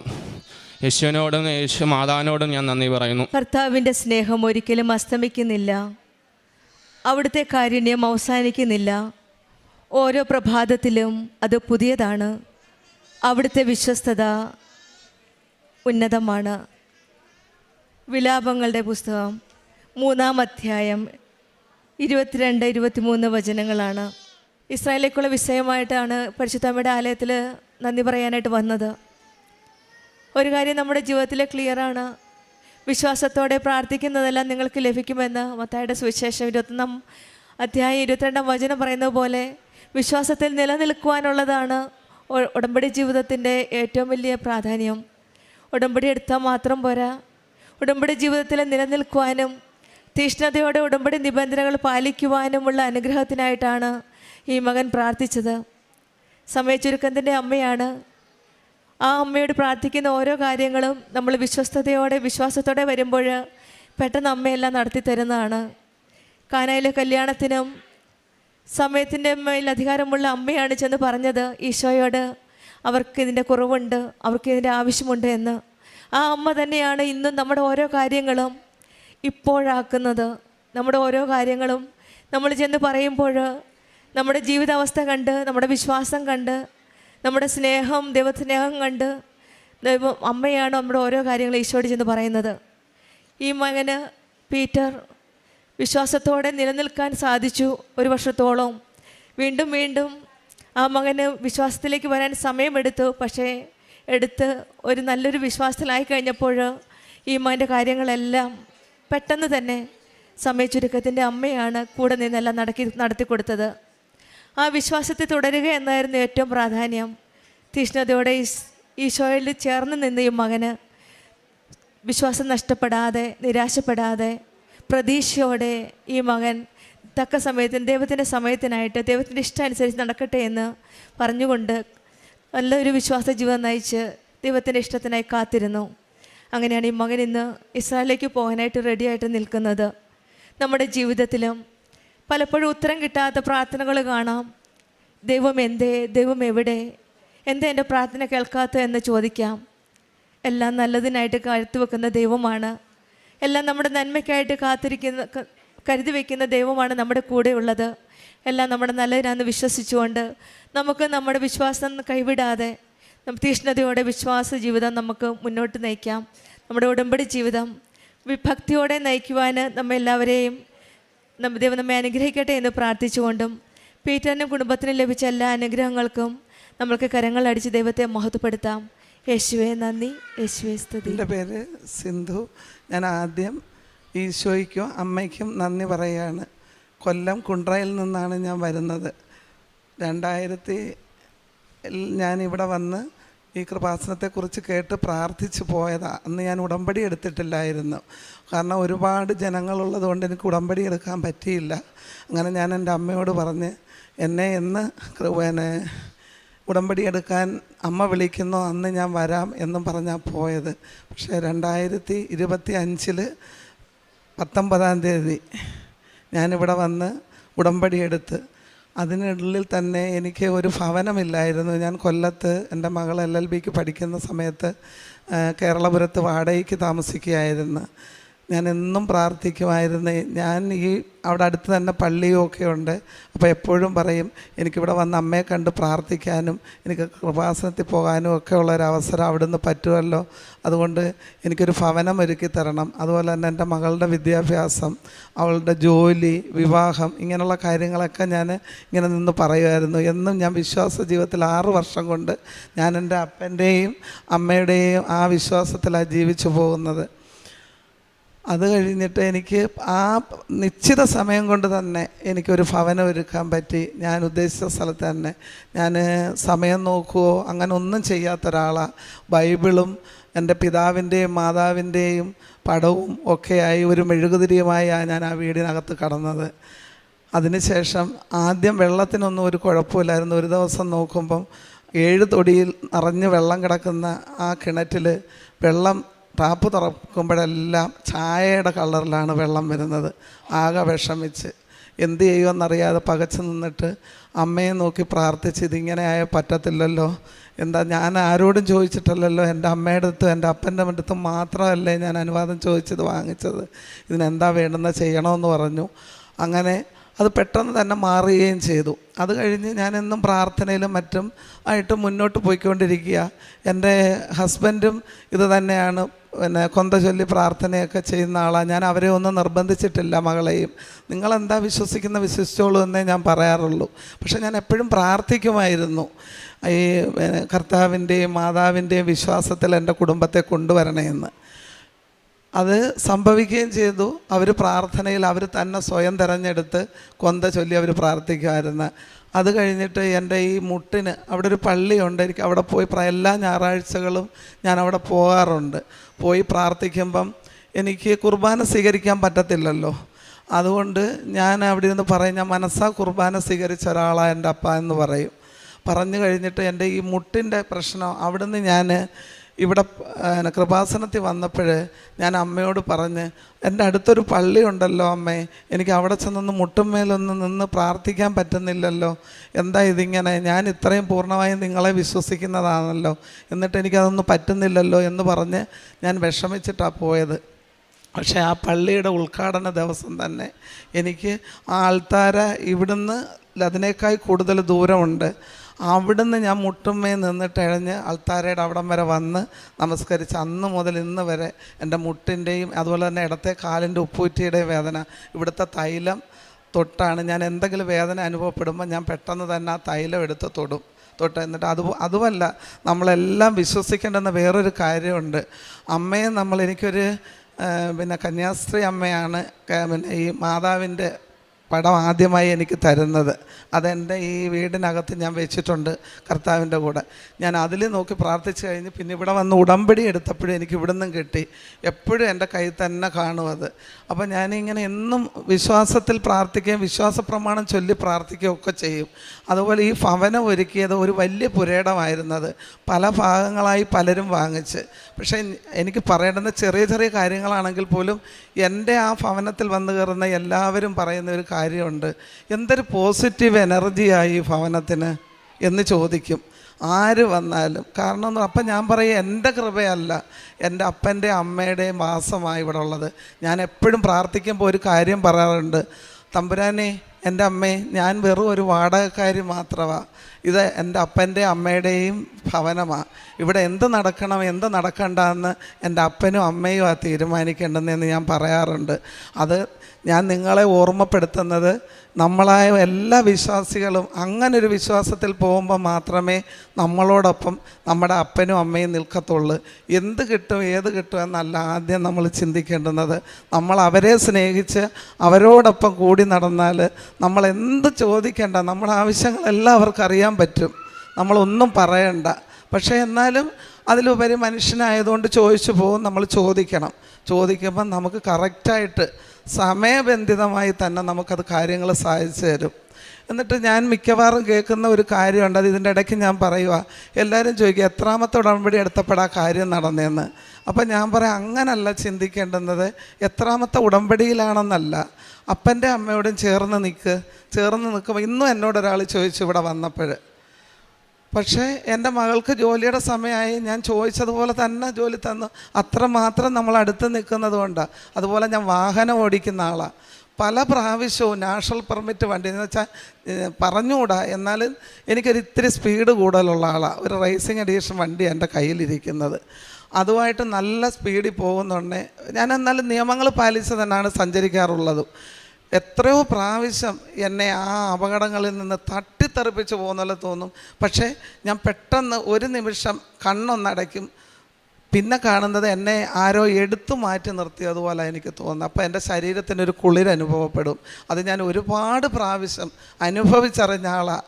നമ്മൾ ദൈവത്തിനെ തേടിയാൽ, നമ്മുടെ അപ്പനെയും അമ്മയും തേടിയാൽ തീർച്ചയായിട്ടും നമുക്ക് കിട്ടും. അതിന് അവരെ തേടണം ആദ്യം, പിന്നെ നമ്മുടെ ആവശ്യങ്ങൾ പറയാവൂ നമ്മൾ. ഞാനതെൻ്റെ അനുഭവത്തിലൂടെ എൻ്റെ സഹോദരങ്ങൾക്ക് ഞാൻ പറഞ്ഞു തരുന്നതാണ്. അതുകൊണ്ട് അത് കഴിഞ്ഞിട്ട് ഈ അടുത്ത സമയത്ത്, ഈ കഴിഞ്ഞ മാസം പെരുമ്പുഴയിൽ നിന്ന് ഞാൻ മകളെ കൊല്ലത്ത് വിട്ടിട്ട് തിരിച്ച് ഓടി വരുമ്പം 3 മുക്കിൽ നിന്ന് ഒരു വലിയ ബസ് വന്നിട്ട്, അഷ്ടമുടി ബസ് വന്ന് തിരിഞ്ഞു വരുന്നത്, പുറവിൽ ഞങ്ങൾ കുറേ പേര് നിൽക്കുക, അവർ പുറവിൽ ആളിനെ നോക്കാതെ വണ്ടി പുറകോട്ടിങ്ങെടുത്ത്. അപ്പോഴത്തേന് എൻ്റെ അമ്മ എന്നോട് പറഞ്ഞ്, നീ വണ്ടി വിട്ടിട്ട് ചാടുന്ന എന്നോട് പറഞ്ഞു. എനിക്ക് പറയുമ്പം തന്നെ ഒരു വല്ലാത്ത അനുഭവമാണ്. ഒരു പെൺപിള്ളേർക്കും അങ്ങനെ തോന്നാൻ പറ്റത്തില്ല. കാരണം എന്ന് പറഞ്ഞാൽ പെട്ടെന്നില്ലേ, ആൺപിള്ളേർ ചെയ്യുന്ന പോലെ തന്നെ എനിക്ക് വണ്ടി തള്ളിയിട്ടിട്ട് ഞാനങ്ങ് ചാടി മാറുമായിരുന്നു. അവിടെ നിന്ന് ജനങ്ങൾ മുഴുവൻ അവരെ വഴക്ക് നോക്കുമ്പം എനിക്കതന്നേരം ഒന്ന് ഫോട്ടോ എടുക്കാൻ പറ്റിയില്ലല്ലോ എന്നുള്ള, എനിക്ക് പറയുമ്പം തന്നെ ഇപ്പോൾ തന്നെ ഒരു വല്ലാത്ത അനുഭവം ഉണ്ടാകുന്നുണ്ട്. ആ ഫസ്റ്റ് വീൽ ആ വണ്ടിയുടെ അടിയിലാണ് കിടക്കുന്നത്. എൻ്റെ ഒരു ഇതുകളും ആ ഒരു പോറൽ പോലും എൻ്റെ വണ്ടി കേട്ടിട്ടുമില്ല, ഒന്നുമില്ല. അതുപോലെ എൻ്റെ കിണറ്റിലെ വെള്ളത്തിൻ്റെ കളറ് ഞാൻ നിങ്ങളെ കാണിച്ചു തരാം. ഈ അവസ്ഥയിലാണ് പാത്രത്തിൽ പിടിച്ചപ്പം വെള്ളം കണ്ടത്. അരമണിക്കൂറിനകത്താണ് എനിക്ക് ഫലം തന്നത്. അടുത്തത് ഞാൻ കാണിക്കാം. ഗ്ലാസ്സിൽ എടുത്തുകൊണ്ട് എന്ന് ഞാൻ എൻ്റെ പ്രാർത്ഥിക്കുന്ന സ്ഥലത്ത് അമ്മയുടെ മുമ്പിൽ വെച്ച് കൊടുത്തതായത്. ഗ്ലാസ്സിൽ കളറ്, ചായയുടെ കളറാണ്. അത് കഴിഞ്ഞ് അരമണിക്കൂർ മുട്ടുമേ നിന്ന് ഞാൻ സങ്കടത്തോടെ ചോദിച്ചു, ഞാനിവിടുന്ന് ഇറങ്ങിപ്പോണോ അമ്മേ, പറയാൻ പറഞ്ഞു. അത് കഴിഞ്ഞിട്ട് പെട്ടെന്ന് പിന്നെ കിട്ടിയതാണ് ഈ ഗ്ലാസ്സിലിരിക്കുന്ന ഈ വെള്ളം. ഉപ്പ് ഞാൻ കിണറ്റിൽ ഇട്ട് അവിടെ പ്രാർത്ഥിക്കുകയും ചെയ്യും. അതുപോലെ തന്നെ സന്ധ്യയ്ക്ക് ഞാൻ തിരി കത്തിച്ച് അവിടെ കൊണ്ടുവയ്ക്കും കിണറിൻ്റെ അടുത്ത്. എൻ്റെ അടുത്ത് പറഞ്ഞതാ, ഈ തൊടി ശരിയാക്കുന്നവർ 3 തൊടി ഇറക്കണം, അതിനകത്ത് മെറ്റിലിടാം, നെല്ലിപ്പലക പിന്നെ വെച്ച് തരാം, 1 ലക്ഷം രൂപയാവും. ഞാൻ പറഞ്ഞു എന്തായാലും നമ്മൾ ചെയ്യാണ്ടല്ലേ പറ്റും, എങ്ങനെയായാലും ചെയ്യണമല്ലോ, നമുക്ക് വെള്ളം കുടിക്കണമല്ലോ ആദ്യം. അങ്ങനെ അന്നേരം എനിക്കൊരു ചഞ്ചലപ്പ് എൻ്റെ മനസ്സിനില്ല. ഞാൻ തീർച്ചയായിട്ടും എൻ്റെ അപ്പനും എൻ്റെ അമ്മയും എൻ്റെ കൂടെ ഉണ്ടെന്നുള്ള ആ പരിപൂർണ്ണ വിശ്വാസത്തോട് തന്നെയാണ് ഞാൻ ജീവിച്ചു പോകുന്നത്. പിന്നെ ഞാൻ പ്രേക്ഷിത പ്രവർത്തനങ്ങളായിട്ട് പത്രം ഇവിടുന്ന് കൊണ്ടുപോകുന്നത് കൊടുക്കാറുണ്ട്. അതുപോലെ തന്നെ എൻ്റെ വീടിനടുത്ത് തന്നെ ഇടതും വലതും 2 കിടപ്പ് രോഗികളുണ്ട്. അവർക്ക് വേണ്ടി ഞാൻ എന്നും പ്രാർത്ഥിക്കും. അതിലുപരി ഈ പ്രസ്ഥാനത്തെ നയിച്ചു കൊണ്ടുപോകുന്ന എത്രയോ മക്കൾക്ക് ഭവനമൊരുക്കുകയും കുഞ്ഞുങ്ങളെ കൊടുക്കുകയും ഒക്കെ ചെയ്ത ഈ ഭവനത്തിൽ ഈ അമ്മയ്ക്ക് വേണ്ടിയിട്ട് പ്രേക്ഷിത വേല ചെയ്യുന്ന ഓരോ കന്യാസ്ത്രീ അമ്മമാരെ, അതിലുപരി എൻ്റെ ജോസഫ് അച്ഛനും വേണ്ടി ഞാൻ എന്നും പ്രാർത്ഥിക്കാറുണ്ട്. എൻ്റെ പ്രാർത്ഥനയിൽ ഞാൻ കൂട്ടാറുണ്ട്. ആയുസ്സും ആരോഗ്യമായിരിക്കാൻ. ഞാൻ ഇന്ന് മുകളിൽ കയറിയപ്പോൾ അച്ഛനെ കണ്ടപ്പോൾ എനിക്ക് തോന്നിയത്, കഴിഞ്ഞ തവണ വന്ന് ഞാൻ ഈ ഉടമ്പടി എടുത്ത് പോയപ്പം അച്ഛൻ്റെ മുഖത്തൊരു മ്ലാനത പോലെ എനിക്ക് തോന്നി. പക്ഷേ ഇപ്പം കണ്ടപ്പം വീണ്ടും അച്ഛൻ ഓരോ ദിവസം കഴിയും തോറും മുഖത്തിന് എന്തൊരു തേജസ്സാണ്. കാരണം അത് അമ്മ കൊടുക്കുന്നതല്ലേ, അമ്മയുടെ കാര്യങ്ങളല്ലേ നമുക്ക് പറഞ്ഞു തരാം. ഞാനതുപോലെ തന്നെ ചൊവ്വാഴ്ച തോറും ധ്യാനത്തിൽ പങ്കെടുക്കാറുണ്ട് ഓൺലൈനിൽ. നിങ്ങളെല്ലാവരും അത് ചെയ്യണം, ഞാനത് നിങ്ങളോട് പറയുക. അതുപോലെ നമ്മൾ മനസ്സും ഹൃദയവും എല്ലാം ശുദ്ധമായിട്ട് മറ്റൊരാൾക്ക് വേണ്ടി എന്തെങ്കിലും സഹായം 1 രൂപയായാലും നമുക്ക് സഹായിക്കാൻ പറ്റുമെങ്കിൽ നമുക്കുള്ളതിൽ പങ്ക്, തോനെ വേണ്ട, ഉള്ളതുപോലെ ആർക്ക് കൊടുത്ത് അത് ആവശ്യമുള്ളവരെ കണ്ടറിഞ്ഞ്, അല്ലാതെ ആവശ്യമില്ലാത്തവരടുത്ത് സ്നേഹം നടിച്ച് അവർക്കൊന്നും കൊടുക്കണ്ട. ആവശ്യമനുസരിച്ച് കണ്ടറിഞ്ഞു ഒരു പുസ്തകമായാലും, എൻ്റെ മകൾ പഠിക്കുന്ന കാലയളവിലല്ല, ഞാൻ ഇപ്പോഴാണത് ഇവിടെ പറയുന്നത്, ഞാൻ പുസ്തകങ്ങളോ ബുക്കുകളോ വാങ്ങിച്ച് 2 പാവപ്പെട്ട കുട്ടികളെ കണ്ടെത്തി ഞാൻ എൻ്റെ മകൾക്ക് ബുക്ക് വാങ്ങിക്കുന്ന പോലെ 4 എണ്ണമെങ്കിലും വാങ്ങിച്ച് ഞാൻ ഒരാൾക്ക് കൊടുക്കാറുണ്ടായിരുന്നു. എൻ്റെ മകൾ LLB പാസ്സായി, ഇപ്പം അയാൾക്ക് SBI ജോലിയുണ്ട്. അതുകൊണ്ടാണ് ഞാൻ നിങ്ങളോട് എല്ലാവരോടും ഇങ്ങനെയുള്ള കാര്യങ്ങൾ പറയും. പിന്നെ അതുപോലെ തന്നെ നമ്മൾ അച്ഛൻ പറയുന്നതെല്ലാം ശ്രദ്ധയോടെ കേട്ട് നമ്മളെല്ലാം പാലിച്ച് നമ്മൾ ദൈവത്തോടടുത്ത് നിന്നാൽ നമുക്ക് എല്ലാ അനുഗ്രഹങ്ങളും അമ്മയുടെ അപ്പൻ്റെ ഉണ്ടാവും. എനിക്ക് 1 കോടാനുകോടി നന്ദി ഞാൻ പറയാം. എന്നെ ഞാൻ ഒന്നുകൂടെ പറയാം, എൻ്റെ വണ്ടിയിൽ കിടക്കുന്ന കീ ചെയിൻ എന്ന് പറയുന്നത് ഞാൻ 2 വർഷം ജപമാല ചൊല്ലി പ്രാർത്ഥിച്ച കൊന്തയാണ് ഞാൻ കീ ചെയിനായിട്ട് ഉപയോഗിക്കുന്നത്. മറ്റൊരു കീ ചെയിനും ഞാൻ എൻ്റെ ചാവിലിടാറില്ല. എൻ്റെ വിശ്വാസമാത്. എന്നെ എപ്പോഴും കൈത്താങ്ങിക്കൊണ്ടിരിക്കുന്ന എൻ്റെ അമ്മയ്ക്കും എൻ്റെ അപ്പനും കോടാനുകോടി നന്ദി പറയുന്നു.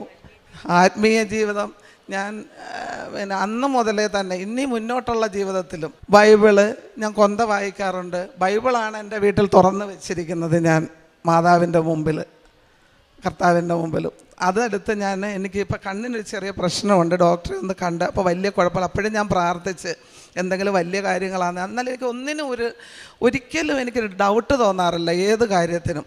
എൻ്റെ വിശ്വാസം എൻ്റെ അപ്പനും അമ്മയും അത് സാധിച്ചു തന്നുള്ളൂ, അവരുടെ ജോലിയാണത് എന്നാണ് ഞാൻ പറയുന്നത്. അല്ലാതെ ഞാൻ സംശയിച്ചൊന്നിനെയും കാണത്തില്ല.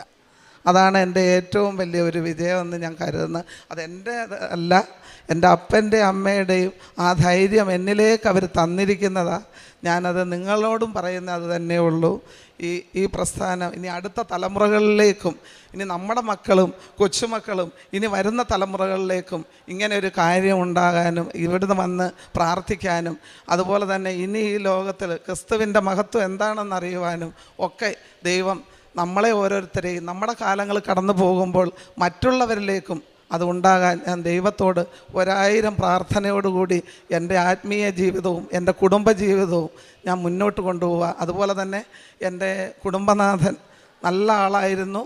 3 വർഷമായി, സെപ്റ്റംബർ 13 3 വർഷമായി ദൈവസന്നിധിയിലേക്ക് പോയിട്ട്. പക്ഷേ ഞാൻ ഒരുപാട് ഡിപ്രസ്ഡ് ആയിരുന്നു. പക്ഷേ ഈ ഒരു വിശ്വാസം ഉള്ളത് കൊണ്ടാണ് ഞാൻ ഇന്ന് ഇവിടെ നിന്ന് നിങ്ങളോട് എനിക്ക് സംസാരിക്കാൻ പറ്റുന്നത്. കാരണം അത്ര നല്ലൊരു കുടുംബജീവിതമായ എനിക്ക് തന്നത് തമ്പുരാൻ.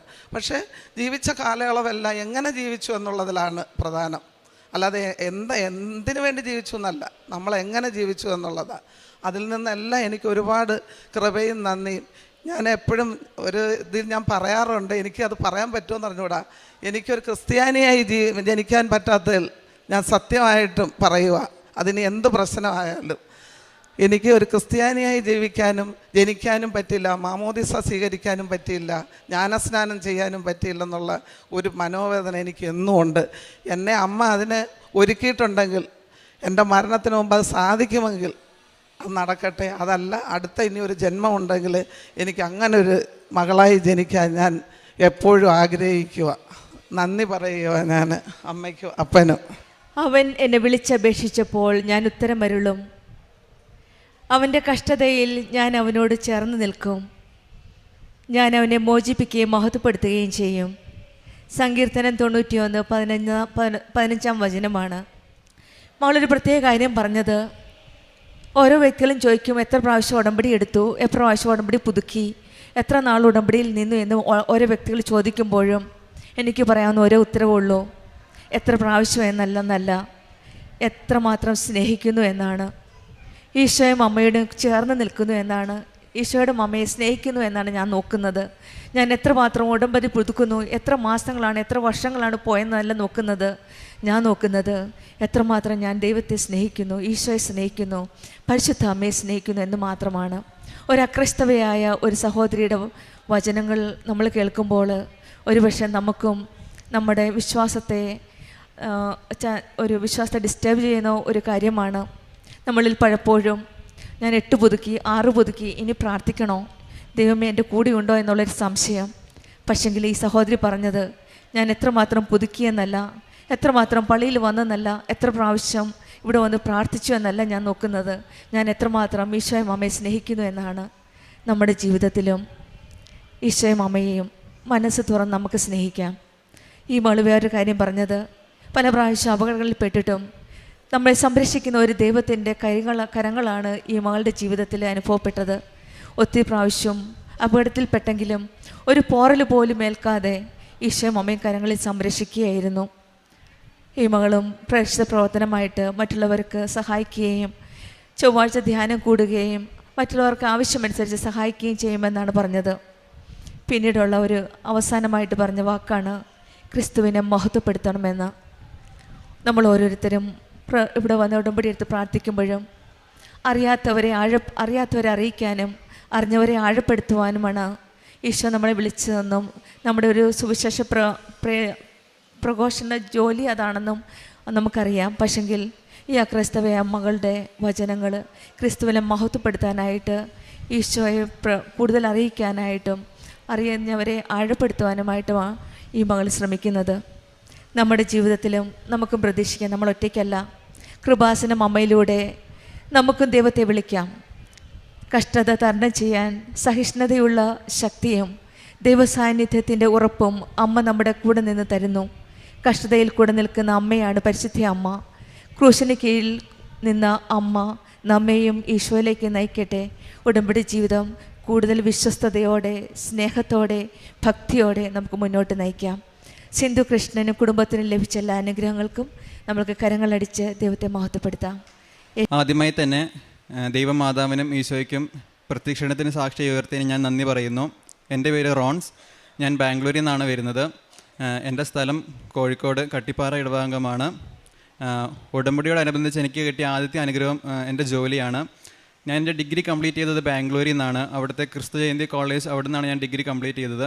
ഞാൻ ആദ്യമായി ഉടമ്പടി എടുത്തത് 2024 ഓഗസ്റ്റിലാണ്. സോ ഡിഗ്രി ഞാൻ അവിടെ നിന്നാണ് കംപ്ലീറ്റ് ചെയ്തത്. അപ്പം 3rd ഇയർ ആയപ്പോൾ, ഞങ്ങളുടെ ഫൈനൽ ഇയർ ആണ്. അപ്പം 3rd ഇയർ ആയപ്പം ഞങ്ങളുടെ വാട്സപ്പ് ഗ്രൂപ്പിലൂടെ തന്നെ പ്ലേസ്മെൻറ്റിനുള്ള രജിസ്ട്രേഷൻ്റെ ലിങ്ക് ഞങ്ങളുടെ സാറ് ഷെയർ ചെയ്യുകയുണ്ടായി. അപ്പം ഞാൻ BComൻ്റെ കൂടെ ACCയും കൂടി ഞാൻ ചെയ്യുന്നുണ്ടായിരുന്നു. അപ്പം ഞാൻ ആദ്യം വിചാരിച്ചത് ഡിഗ്രി കഴിയട്ടെ, ജോലി ഇപ്പോൾ വേണ്ട, ACCയും കൂടി കംപ്ലീറ്റ് ചെയ്തിട്ട് ജോലിക്ക് നോക്കാം എന്നാണ് ഞാൻ ആദ്യം വിചാരിച്ചത്. പക്ഷേ എന്തായാലും എൻ്റെ ഫ്രണ്ട്സൊക്കെ അതിന് രജിസ്റ്റർ ചെയ്തെന്നുകൊണ്ട് ഞാനും അത് ചുമ്മാ രജിസ്റ്റർ ചെയ്തിട്ടു. എന്നിട്ട് രജിസ്റ്റർ ചെയ്തതിൻ്റെ പിറ്റേ ദിവസം ഞാൻ എൻ്റെ സാറിനെ പോയി കണ്ടു, അതൊന്ന് കൺഫേം ചെയ്യാൻ വേണ്ടിയിട്ട്. അപ്പോൾ സാറ് പറഞ്ഞു, റോൺസ് ഫില്ല് ചെയ്ത ഡെഡ് ലൈൻ കഴിഞ്ഞു, 2 മിനിറ്റ് ലേറ്റ് ആയിട്ടാണ് അത് ഫില്ല് ചെയ്തത്, സോ ഇതിന് എലിജിബിൾ അല്ല എന്ന് പറഞ്ഞു. അപ്പം എനിക്ക് വലിയ കുഴപ്പമൊന്നും തോന്നിയില്ല, കാരണം ജോലി അപ്പം എൻ്റെ കൺസേൺ അല്ലായിരുന്നു. ഞാൻ പിന്നെ എപ്പോഴെങ്കിലും ജോലി ചെയ്യാമെന്നായിരുന്നു ഞാൻ വിചാരിച്ചുകൊണ്ടിരുന്നത്. പിന്നെ ഡിഗ്രി കഴിഞ്ഞു, ഞാൻ വീട്ടിലേക്ക് തിരിച്ചെത്തി. അപ്പോൾ ACCA ഞാൻ പഠിക്കുന്നുണ്ട്.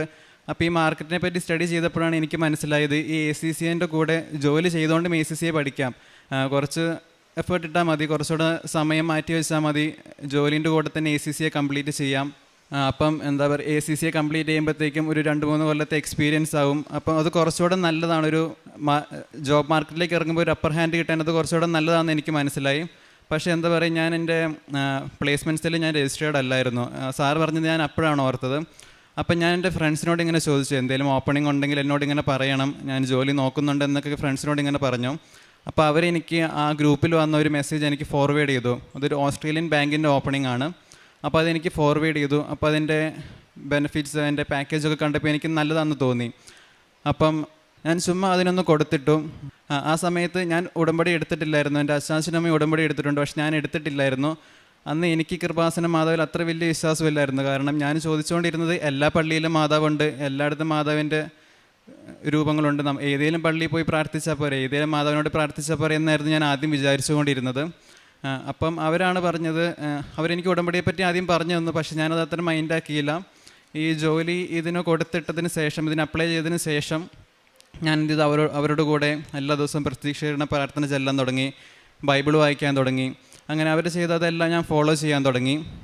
അതുപോലെ തന്നെ ഈ ജോലിക്ക് വേണ്ടി എന്തെങ്കിലും ഒരു അടയാളം എനിക്ക് കാണിച്ചു തരണമെന്ന് ഞാൻ മാതാവിനോട് പറഞ്ഞു. അപ്പം ഞാൻ എന്താ പറയുക, കൊടുത്തിട്ടിട്ടതിന് എൻ്റെ ആദ്യത്തെ റെസ്പോൺസ് വന്നതൊരു ചൊവ്വാഴ്ചയാണ്. നമുക്കറിയാം ഇവിടെ അച്ഛൻ ധ്യാനം അപ്ലോഡ് ചെയ്യുന്നത് ചൊവ്വാഴ്ചയാണ്. പിന്നെ എൻ്റെ ആദ്യത്തെ ആപ്റ്റിറ്റ്യൂഡ് ടെസ്റ്റ് വന്നത് ചൊവ്വാഴ്ചയാണ്. എൻ്റെ ഇൻ്റർവ്യൂ നടന്ന ചൊവ്വാഴ്ചയാണ്. അങ്ങനെ എൻ്റെ ജോബായിട്ട് റിലേറ്റഡ് ആയിട്ടുള്ള എല്ലാ അപ്ഡേറ്റ്സും എനിക്ക് കിട്ടിക്കൊണ്ടിരുന്ന ചൊവ്വാഴ്ച ദിവസങ്ങളിലാണ്. അപ്പോൾ അതെനിക്ക് വലിയൊരു അടയാളമായിരുന്നു. അപ്പം ഞാൻ കുറച്ചുകൂടെ കൃപാസന മാതാവിനോട് പ്രാർത്ഥിക്കാൻ തുടങ്ങി. അപ്പം എനിക്ക് ആ ജോലി കിട്ടി. എന്താ പറയുക, എൻ്റെ ഫ്രണ്ട്സ്, എന്നെക്കാട്ടും നല്ല മാർക്കുള്ള, എന്നെക്കാട്ടും നല്ല ലാംഗ്വേജ് ഉള്ള എൻ്റെ കുറേ ഫ്രണ്ട്സ് ഉണ്ട്. പക്ഷേ അവർക്കൊന്നും എൻ്റെ അത്രയും ഈ ഒരു പാക്കേജിലോ ഞാൻ ചെയ്യുന്ന അത്രയും എൻ്റെ ഒരു വർക്ക് ലൈഫ് കൾച്ചർ എന്ന് പറയുന്നത് കുറച്ചുകൂടെ ഭയങ്കര ഈസിയാണ്, കൺവീനിയൻ്റ് ആണ്. ഒരു ഫിക്സ്ഡ് അവേഴ്സ് ഉണ്ട്. എനിക്ക് ഒരു 9 അവേഴ്സ് മാത്രം വർക്ക് ചെയ്താൽ മതി. പക്ഷേ ഞാൻ നോക്കുമ്പം എന്നെക്കാട്ടും മെറിറ്റുള്ള എത്രയോ പേര് എന്നെക്കാട്ടും സഫർ ചെയ്താണ് അവിടെ ബാംഗ്ലൂർ ജോലി ചെയ്യുന്നത്.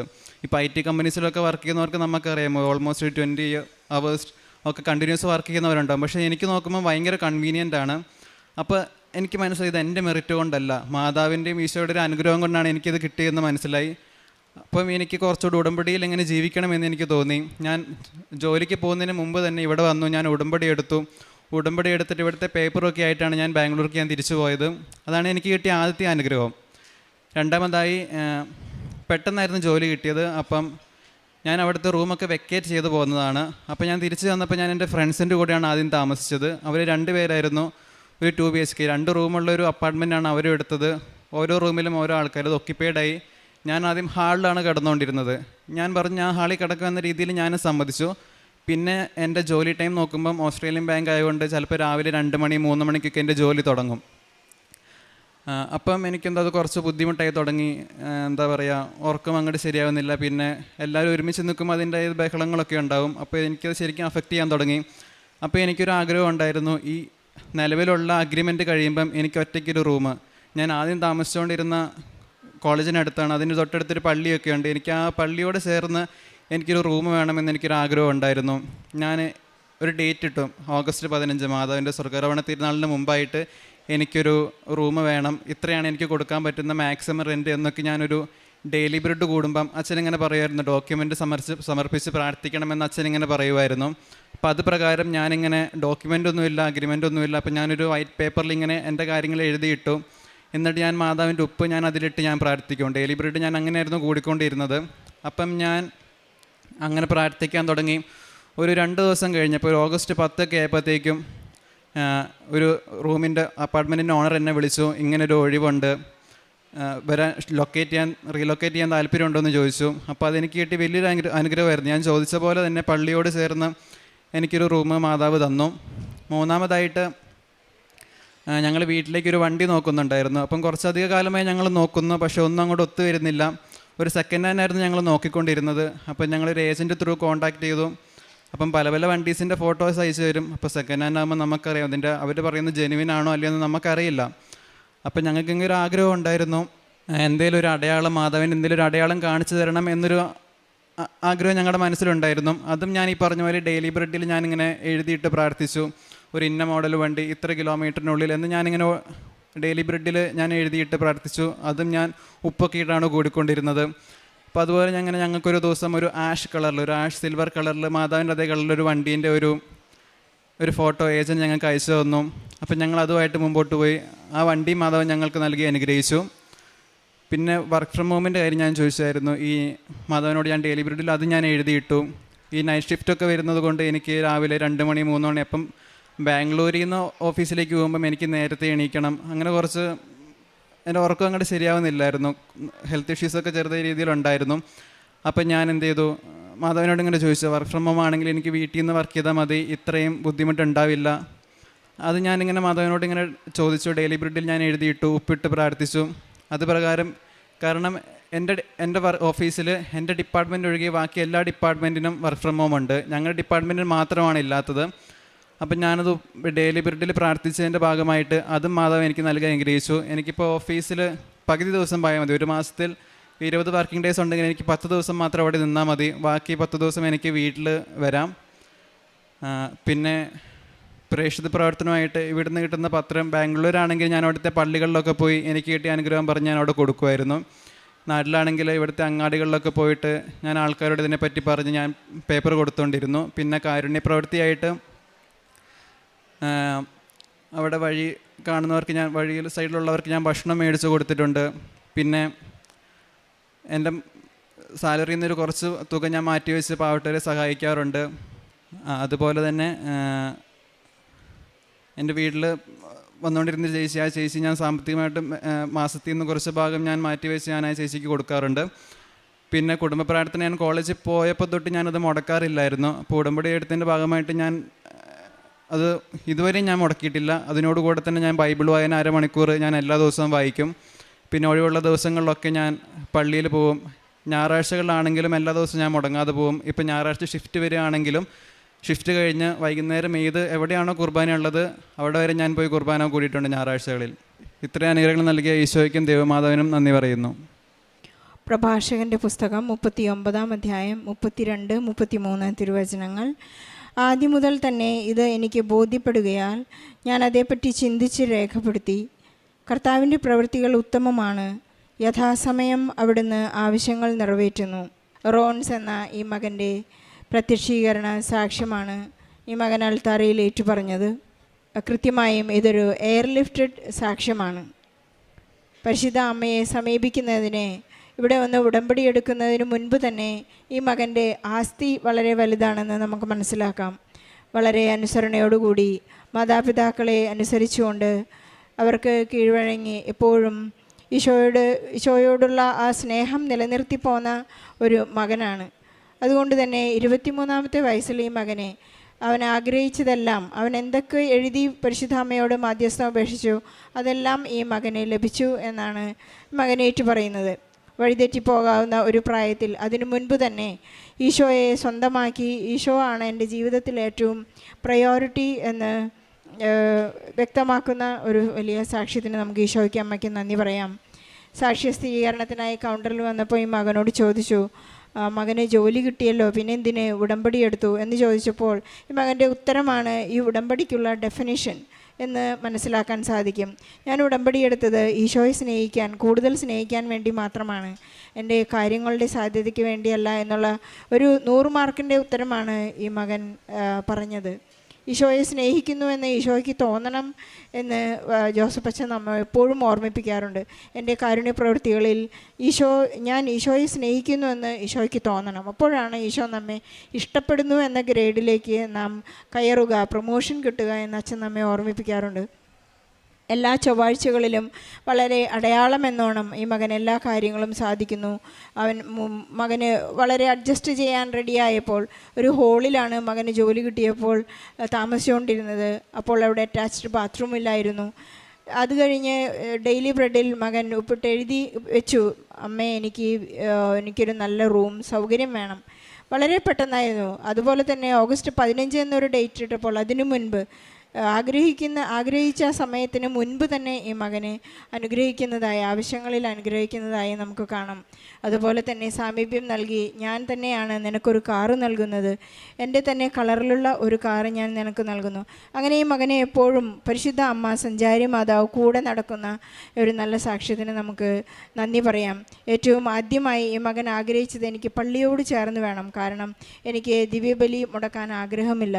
നമ്മുടെ ജീവിതത്തിൻ്റെ പ്രയോറിറ്റികളാണ് ഈ മകൻ എടുത്തു പറഞ്ഞത്. ഈശോയ്ക്ക് അമ്മയ്ക്ക് നന്ദി പറയുന്നത് നമുക്കൊന്നിനു വേണ്ടി മാത്രമായിരിക്കണം. എനിക്ക് നൽകിയ കഷ്ടതകളിൽ, എനിക്ക് നൽകിയ സഹനങ്ങളിൽ, എൻ്റെ പ്രതികൂല സാഹചര്യങ്ങളിലെല്ലാം ഞാൻ ഈശോയ്ക്ക് ഒന്നാം സ്ഥാനം കൊടുക്കുന്നുവോ, അത് എൻ്റെ വിഷയത്തിന് ഞാൻ ഒന്നാം സ്ഥാനം കൊടുക്കുന്നു. എപ്പോഴും അച്ഛൻ നമ്മെ ഓർമ്മിപ്പിക്കുന്നത് എൻ്റെ കാരുണ്യ പ്രവൃത്തികൾ, എൻ്റെ പ്രേക്ഷിത പ്രവർത്തനമെല്ലാം ഈശോയോടുള്ള സ്നേഹത്തെക്കുറിച്ചുള്ള ഒരു ഏറ്റുപറച്ചിലാണെന്നും ദൈവമോഹത്വത്തിന് വേണ്ടിയാണ് ഞാൻ എല്ലാം ചെയ്യുന്നതും എന്ന് ഈശോയ്ക്ക് ബോധ്യപ്പെട്ട് കഴിഞ്ഞാൽ നമുക്ക് 100 മാർക്ക് ആവുകയായി, 100 മാർക്ക് ലഭിക്കും. റോൺസിന് ലഭിച്ച എല്ലാ അനുഗ്രഹങ്ങൾക്കും നന്ദി പറയുന്നതോടൊപ്പം നമ്മുടെ നിയോഗങ്ങളെല്ലാം ചേർത്ത് വെച്ചുകൊണ്ട് ജോലിയില്ലാത്ത എല്ലാ യുവതിവാക്കളെയും മക്കളെയും സാക്ഷ്യത്തോട് ചേർത്ത് വെച്ച് ഈശോയ്ക്കും പരിശുദ്ധ അമ്മയ്ക്കും നല്ല ഒരു കൈയടി നൽകി സാക്ഷ്യം നമുക്ക് അമ്മ മാതാവിനും ഈശോയ്ക്കും എനിക്ക് ഒരിക്കൽ കൂടി ഇവിടെ വന്ന് സാക്ഷ്യം പറയാൻ സാധിച്ചതിന് 1000 നന്ദി പറയുന്നു. എൻ്റെ പേര് സ്നേഹ. ഞാൻ കാസർഗോഡ് ജില്ലയിലെ വെള്ളരിക്കുണ്ട് ഇടവകയിൽ നിന്നാണ് വരുന്നത്. ഇതെൻ്റെ അനിയൻ സഞ്ജയ്. ഞാൻ ആദ്യമായിട്ട് ഉടമ്പടി എടുക്കുന്നത് 2024 ഫെബ്രുവരി 17-ാം തീയതിയാണ്. അന്ന് ഞാൻ ഉടമ്പടി എടുക്കാനുണ്ടായിരുന്ന സാഹചര്യം, എനിക്ക് എൻ്റെ പാസ്പോർട്ട് കിട്ടുന്നതിൽ വലിയ തടസ്സം ഉണ്ടായിരുന്നു. അതുപോലെ ജർമ്മൻ ഭാഷ പാസ്സാകുന്നതിന് വേണ്ടിയിട്ടായിരുന്നു ഞാൻ ഉടമ്പടി എടുത്തിട്ടുണ്ടായിരുന്നത്. അപ്പോൾ അത് ഞാനിവിടെ കഴിഞ്ഞ സെപ്റ്റംബറിൽ ഇവിടെ സാക്ഷ്യം പറഞ്ഞതായിരുന്നു. ഞാൻ അന്ന് സാക്ഷ്യം പറഞ്ഞ ആ ദിവസം തന്നെയായിരുന്നു പ്രോസസ്സിങ്ങിന് വേണ്ടിയിട്ട് കൊടുത്തിട്ടുണ്ടായിരുന്നത്. അപ്പം സാധാരണ ഞാൻ നഴ്സിംഗ് പഠിക്കാൻ വേണ്ടിയിട്ടാണ് ഞാൻ പ്രോസസ്സിങ്ങിന് കൊടുത്തത്. അപ്പം നോർമലി നമ്മൾ നഴ്സിങ്ങിന് വേണ്ടി കൊടുക്കുമ്പോൾ നമുക്ക് ഇൻ്റർവ്യൂ ഒക്കെ ഉണ്ടാകും. പക്ഷേ മാതാവ് എന്നെ ഇൻ്റർവ്യൂ ഇല്ലാതെ എടുക്കുന്ന ഒരു ഇൻസ്റ്റിറ്റ്യൂഷനിൽ തന്നെയായിരുന്നു എന്നെ കൊണ്ടുചെന്ന് എത്തിച്ചത്. അപ്പം ഇൻ്റർവ്യൂ ഇല്ലാതെ അവരെനിക്ക് വിസയ്ക്ക് ഡേറ്റ് എടുത്തു തന്നു. ഡിസംബർ 16-ാം തീയതി ആയിരുന്നു എനിക്ക് വിസയ്ക്ക് ഡേറ്റ് എടുക്കേണ്ട ദിവസം. അന്നൊരു ട്യൂസ്ഡേ ആയിരുന്നു. അപ്പം അങ്ങനെ ഞാൻ ഡിസംബർ 16-ാം തീയതി വിസയ്ക്ക് വെക്കാൻ വേണ്ടി പോയി. അപ്പം അവിടെയെല്ലാം സ്മൂത്തായിട്ട് തന്നെയായിരുന്നു നടന്നത്. അപ്പം ഏകദേശം ഒരു മാസം എടുത്തു എനിക്ക് വിസ വരാനായിട്ട്. അപ്പോൾ ആ ദിവസങ്ങളിൽ ഞാൻ മാതാവിൻ്റെ അടുത്ത് മുട്ടിപ്പായിട്ട് ഞാൻ പ്രാർത്ഥിച്ചു. കാരണം ഏകദേശം 2 ഇയേഴ്സായി ഞാൻ ഇതിൻ്റെ പുറകെ ഞാൻ നടക്കുന്നു. എനിക്ക് എക്സാം പാസ്സാവാനായിട്ട് കുറച്ച് ലാഗായിട്ടുണ്ടായിരുന്നു. ഒരു മൊഡ്യൂൾ കിട്ടാൻ എനിക്ക് നല്ല പാടായിരുന്നു. അപ്പം അങ്ങനെ ഏകദേശം ഒരു 2 ഇയേഴ്സായി ഞാൻ ഇതിൻ്റെ പുറകെ നടക്കുന്നു. അപ്പം ഇനി ഇതിലൊരു റിജക്ഷനും കൂടെ വന്നിട്ടുണ്ടെങ്കിൽ എന്താ ചെയ്യേണ്ടതെന്ന് എൻ്റെ മുന്നിൽ ഒരു വഴിയും ഉണ്ടായിരുന്നില്ല. ഞാൻ അതിനു മുന്നേ ട്യൂട്ടറായിട്ട് വർക്ക് ചെയ്യുന്നുണ്ടായിരുന്നു ഓൺലൈനിൽ. അപ്പം വിസയ്ക്ക് വെക്കാറായതുകൊണ്ട് തന്നെ ഞാൻ അവിടുന്ന് റിസൈൻ ചെയ്തു.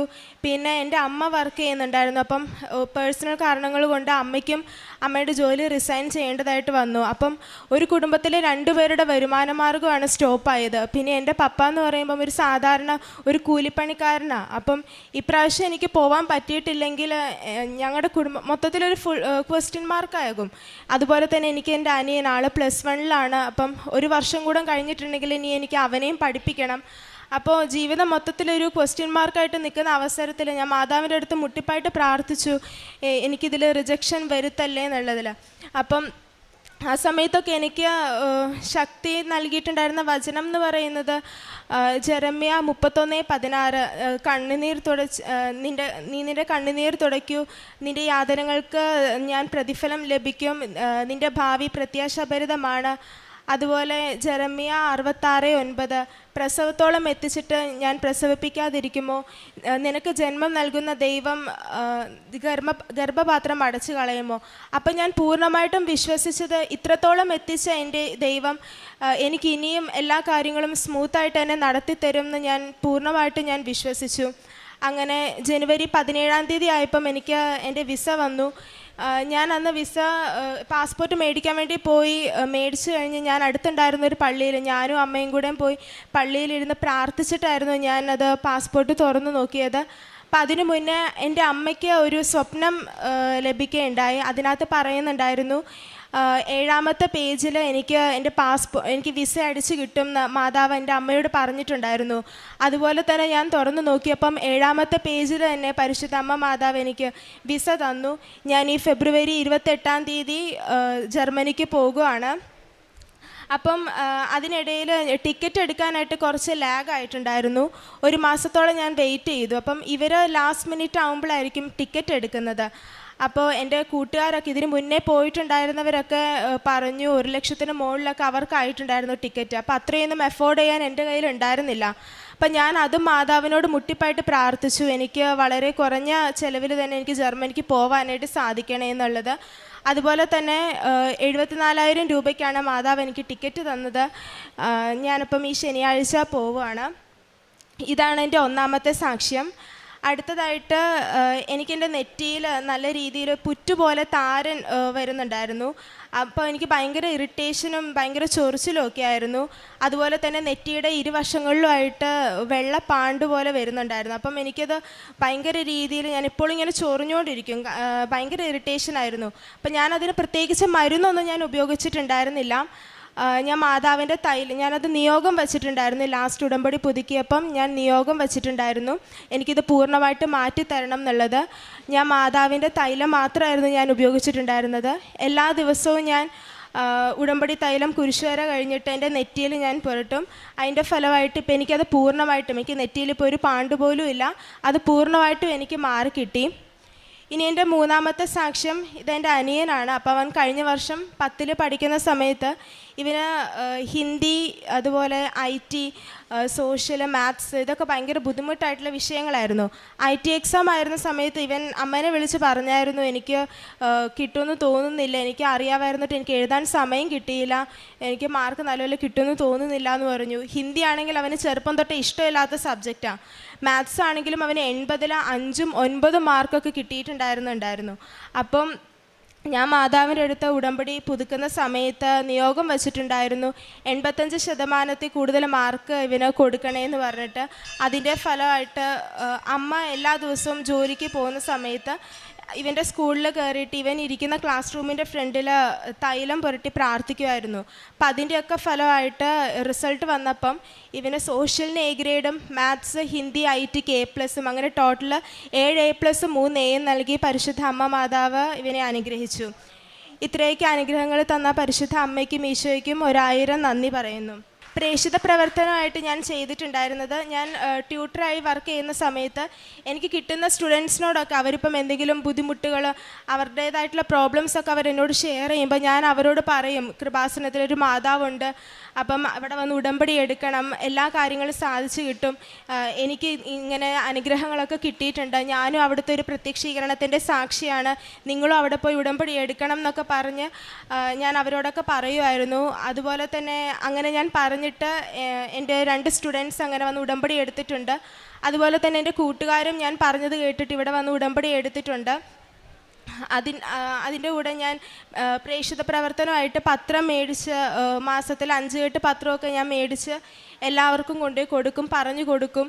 ഞാൻ എവിടെ പോകുവാണെങ്കിലും, ഇപ്പം പ്രോസസ്സിങ് റിലേറ്റഡായിട്ട് ഞാൻ എവിടെ പോകുവാണെങ്കിലും, ഇപ്പോൾ സാധനങ്ങളൊക്കെ മേടിക്കാൻ വേണ്ടി പോകുമ്പോഴൊക്കെ എൻ്റെ കയ്യിൽ പത്രം ഉണ്ടാവും. അപ്പം ഞാൻ എല്ലാവർക്കും ഞാനിത് പറഞ്ഞ് ഞാൻ കൊടുക്കും, ഞാനും അമ്മയും കൂടെ.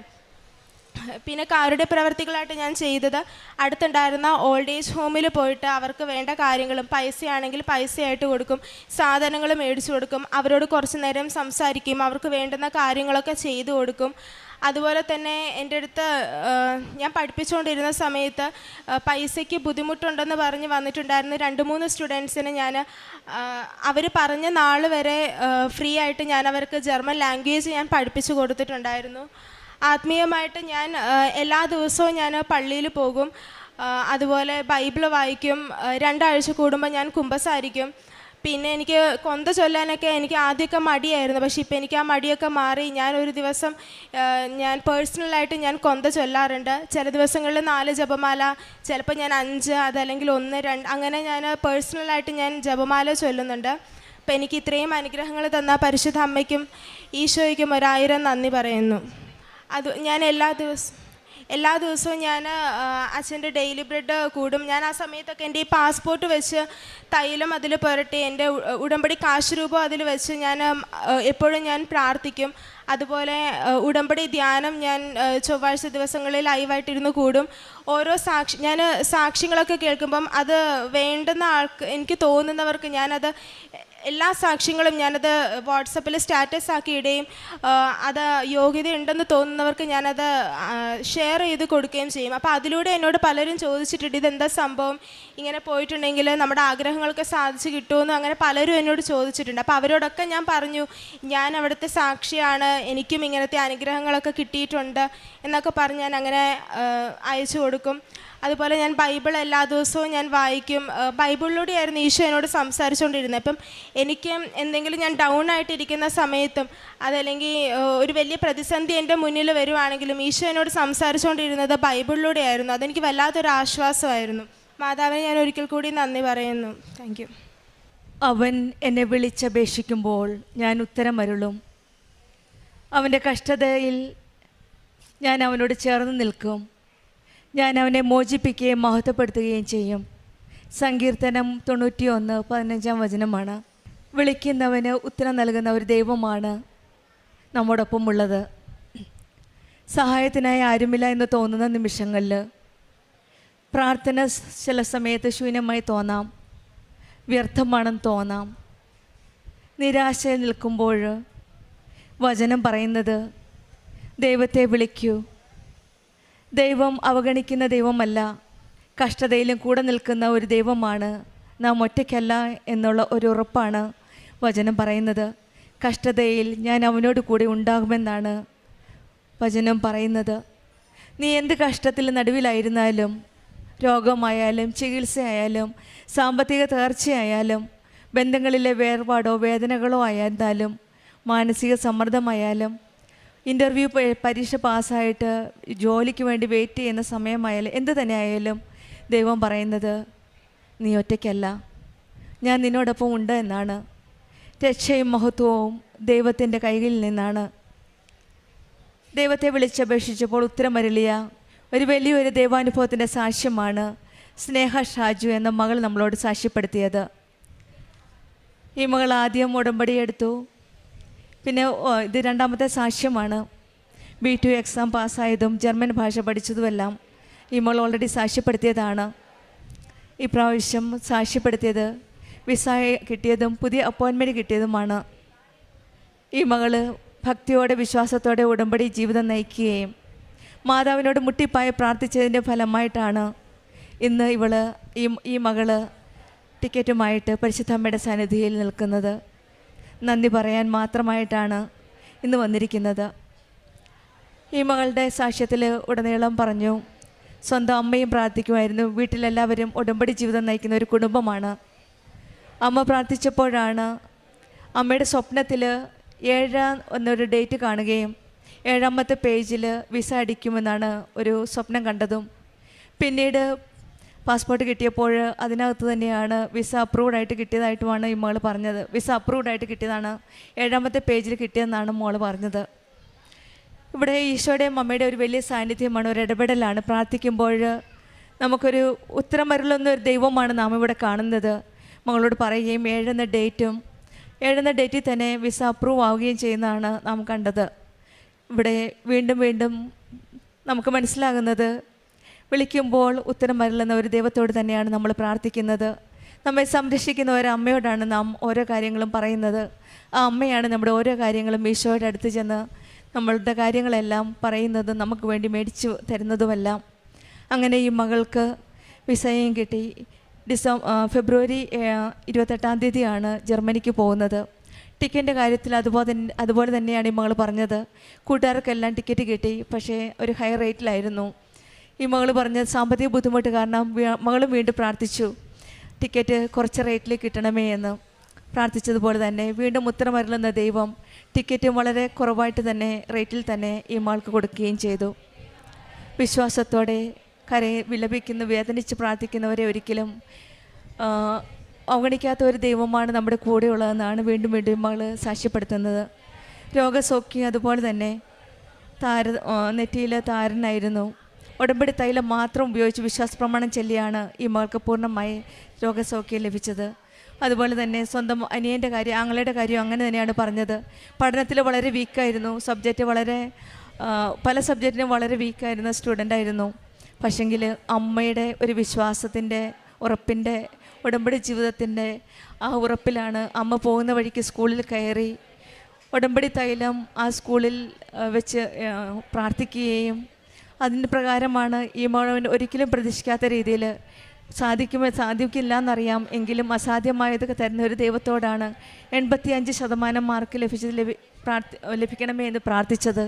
അതുപോലെ തന്നെയാണ് ഈ മകന് 85% മാർക്ക് ലഭിക്കുകയും ആ മകന് SLC പരീക്ഷ നല്ലപോലെ പാസ്സാവാൻ സാധിക്കുകയും ചെയ്തത്.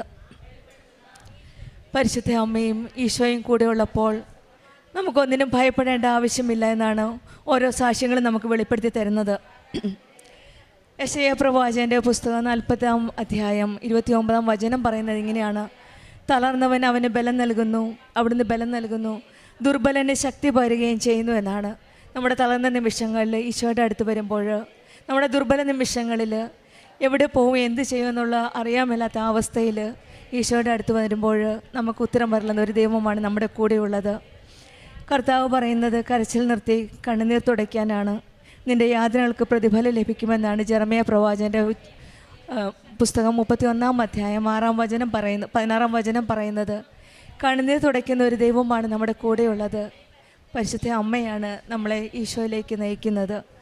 നമുക്കും വിശ്വാസത്തോടെ ആ കരങ്ങളിൽ പിടിച്ച് ദൈവത്തിലേക്ക് നമ്മുടെ ഓരോ നിയോഗങ്ങളും സമർപ്പിച്ച് പ്രാർത്ഥിക്കാം. അവൻ എന്നെ വിളിച്ചപേക്ഷിച്ചപ്പോൾ ഞാൻ ഉത്തരം വരുളും എന്ന് പറഞ്ഞതുപോലെ അത് വാക്കിൽ വിശ്വസിച്ച് നമ്മുടെ ഓരോ കാര്യങ്ങളും വിശ്വസിച്ച് നമുക്ക് പ്രാർത്ഥിക്കാം. കൃപാസനം അമ്മയിലൂടെ നമുക്കും ദൈവത്തെ വിളിക്കാം. കഷ്ടത തരണം ചെയ്യാൻ സഹിക്കാനുള്ള ശക്തിയും ദൈവസാന്നിധ്യത്തിൻ്റെ ഉറപ്പും അമ്മ നമ്മുടെ കൂടെ നിന്ന് നമുക്ക് തരുന്നു. കഷ്ടതയിൽ കൂടെ നിൽക്കുന്ന അമ്മയുടെ കരം പിടിച്ച് നമ്മുടെ ഉടമ്പടി ജീവിതം നമുക്ക് മുന്നോട്ട് നയിക്കാം. സ്നേഹ ഷാജുവിനും കുടുംബത്തിന് ലഭിച്ച എല്ലാ അനുഗ്രഹങ്ങൾക്കും നമുക്ക് കരങ്ങളടിച്ച് ദൈവത്തെ മഹത്വപ്പെടുത്താം. പേര് മിനി ജോജോ, ഇത് ഹസ്ബൻഡ് ജോജോ, ഇത് ഞങ്ങളുടെ മോള് അനയ മരിയ. ഞങ്ങളുടെ വിവാഹം കഴിഞ്ഞിട്ട് 20 വർഷമായി. 19ാമത്തെ വർഷമായപ്പോഴാണ് ഞാൻ കൺസീവ് ആകുന്നത്. അതിനു മുമ്പ് 9/1/2020 ഞാനിവിടെ വന്ന് ഉടമ്പടി എടുക്കുന്നത്. അതിനു മുമ്പ് ഹസ്ബൻഡ് ഉടമ്പടി എടുത്തിട്ടുണ്ടായിരുന്നു. അപ്പോൾ എന്താണെന്ന് വെച്ച് കഴിഞ്ഞാൽ ഞാൻ ഉടമ്പടി ആദ്യം എടുക്കാതിരുന്നത്, ഉടമ്പടി എടുത്ത് 90 ദിവസമാണ് ഉടമ്പടിയുടെ കാലാവധി. അപ്പം ഉടമ്പടി എടുത്തു കഴിഞ്ഞിട്ടുണ്ടെങ്കിൽ അത് എനിക്ക് പൂർത്തീകരിക്കാൻ പറ്റുമോ എന്നുള്ളൊരു ആശങ്കയുള്ള കാരണം കൊണ്ട് ഹസ്ബൻഡിനെ കൊണ്ട് ആദ്യം ഉടമ്പടി എടുപ്പിച്ചു. എൻ്റെ ഓർമ്മ ഇവിടെ വന്ന് ഉടമ്പടി എടുക്കും, അപ്പം തന്നെ ഞാൻ കൺസീവ് ആകും. അപ്പം പിന്നെ ചിലപ്പം യാത്ര ചെയ്യാനൊന്നും പറ്റിയല്ലോ എന്നോർത്തുകൊണ്ടാണ് ഹസ്ബൻഡിനെ കൊണ്ട് ആദ്യം ഉടമ്പടി എടുപ്പിച്ചത്. കഴിഞ്ഞ 9/1/2020 ഞാനിവിടെ വന്ന് ഉടമ്പടി എടുത്തു. ഉടമ്പടി എടുത്തതിന് ശേഷം ബഹുമാനപ്പെട്ട ജോസഫ് അച്ഛനെ കാണുകയും ജോസഫ് അച്ഛൻ പ്രാർത്ഥിച്ചതിന് ശേഷം അച്ഛൻ പറഞ്ഞു, ഈശോയോട് പോയി പറഞ്ഞാരെ സാക്ഷ്യം പറയാമെന്ന് പറഞ്ഞേക്കാൻ പറഞ്ഞു. അപ്പം തന്നെ ഞങ്ങൾ ഈശോയുടെ അടുത്ത് പോയി കരഞ്ഞ് പ്രാർത്ഥിച്ചു പറഞ്ഞു, ഈശോയെ ഞങ്ങൾക്കൊരു കുഞ്ഞിനെ തരണേ, പ്രത്യക്ഷീകരണത്തിൻ്റെ സാക്ഷികളാകാനായിട്ട് ഞങ്ങളെ അനുഗ്രഹിക്കണേ എന്ന് ഈശോയോട് പറഞ്ഞു. എന്നിട്ട് മൂന്നാമത്തെ പുതുക്കലിൽ ഞാൻ ഇവിടെ കഴിഞ്ഞപ്പോൾ ഞാൻ എപ്പോഴും ഇവിടെ വരുമ്പോൾ എനിക്ക് നല്ലൊരു സുഗന്ധം കിട്ടുമായിരുന്നു മാതാവിൻ്റെ. അപ്പം ഞാൻ ഓർക്കും ഇവിടെ വന്നിരിക്കുമ്പോൾ മാത്രമാണോ അതെയോ ഫോമൊക്കെ കിട്ടുമ്പോഴാണ് അവിടെ ഇരിക്കുമ്പോഴും കിട്ടും, അത് കഴിഞ്ഞ് കൗൺസിലേഴ്സിൻ്റെ അടുത്ത് പോകുമ്പോൾ അവിടെ ചെല്ലുമ്പോഴും എനിക്ക് സുഗന്ധം കിട്ടും, പിന്നെ ഇതിൽ പാസ് ചെയ്ത് പോകുമ്പോഴാണേലും കിട്ടും. അപ്പോൾ മൂന്നാമത്തെ പുതുക്കിയപ്പം എനിക്ക് 3 തിരിയാണ് കിട്ടിയത്. ആ 3 തിരി കിട്ടിക്കഴിഞ്ഞപ്പോൾ തന്നെ എനിക്ക് നല്ല വിശ്വാസമായി മാതാവ് ഞങ്ങളെ അനുഗ്രഹിച്ചിട്ടുണ്ട് എന്ന്. ഞാൻ ഹസ്ബൻഡിൻ്റെ അടുത്ത് പറഞ്ഞു, എനിക്ക് 3 തിരിയാണ് കിട്ടിയത്, എന്തായാലും നമുക്ക് 3 കുഞ്ഞുങ്ങളെ തരും എന്ന് പറഞ്ഞു. അത് കഴിഞ്ഞ് ആ മാസം തന്നെ ഹസ്ബൻഡിൻ്റെ അടുത്ത് മാതാവ് ഉറക്കത്തിൽ ഇങ്ങനെ സ്വപ്നത്തിൽ പ്രത്യക്ഷപ്പെട്ടു. മാതാവ് ഒന്നും പറഞ്ഞില്ല, ഹസ്ബൻഡിൻ്റെ അടുത്ത് ഒന്നും പറഞ്ഞൊന്നുമില്ല, പക്ഷെ ഭയങ്കര പ്രകാശമായിരുന്നു എന്ന് പറഞ്ഞു. പിറ്റേ മാസം തന്നെ ഞാൻ സെപ്റ്റംബറിൽ ഞാൻ കൺസീവായി. 2025 ഏപ്രിൽ 28 ഞങ്ങൾക്ക് ഈ മോളെ മാതാവ് തന്ന് അനുഗ്രഹിച്ചു. നേർച്ച വസ്തുക്കൾ ഉപയോഗിച്ചാണ് ഞങ്ങൾ എപ്പോഴും, ഞാൻ സ്കാനിങ്ങിന് പോകുമ്പോഴാണേലും വയറിൽ തൈലം പറ്റിക്കൊണ്ട് പോകും. എന്നിട്ട് മാതാവിനോട് പറയും, മാതാവേ അവിടെ ഇരിക്കുന്ന റേഡിയോളജിസ്റ്റ് അല്ല സ്കാൻ ചെയ്യുന്നത്, അമ്മ വേണം വന്ന് എൻ്റെ കൂടെ വന്ന് സ്കാൻ ചെയ്യാനായിട്ട്. ഇത്രയും നാളായിട്ടും ഒരു കോംപ്ലിക്കേഷനും കൂടാതെയാണ് ഞങ്ങൾക്ക് ഈ കുഞ്ഞിനെ മാതാവ് തന്നത്.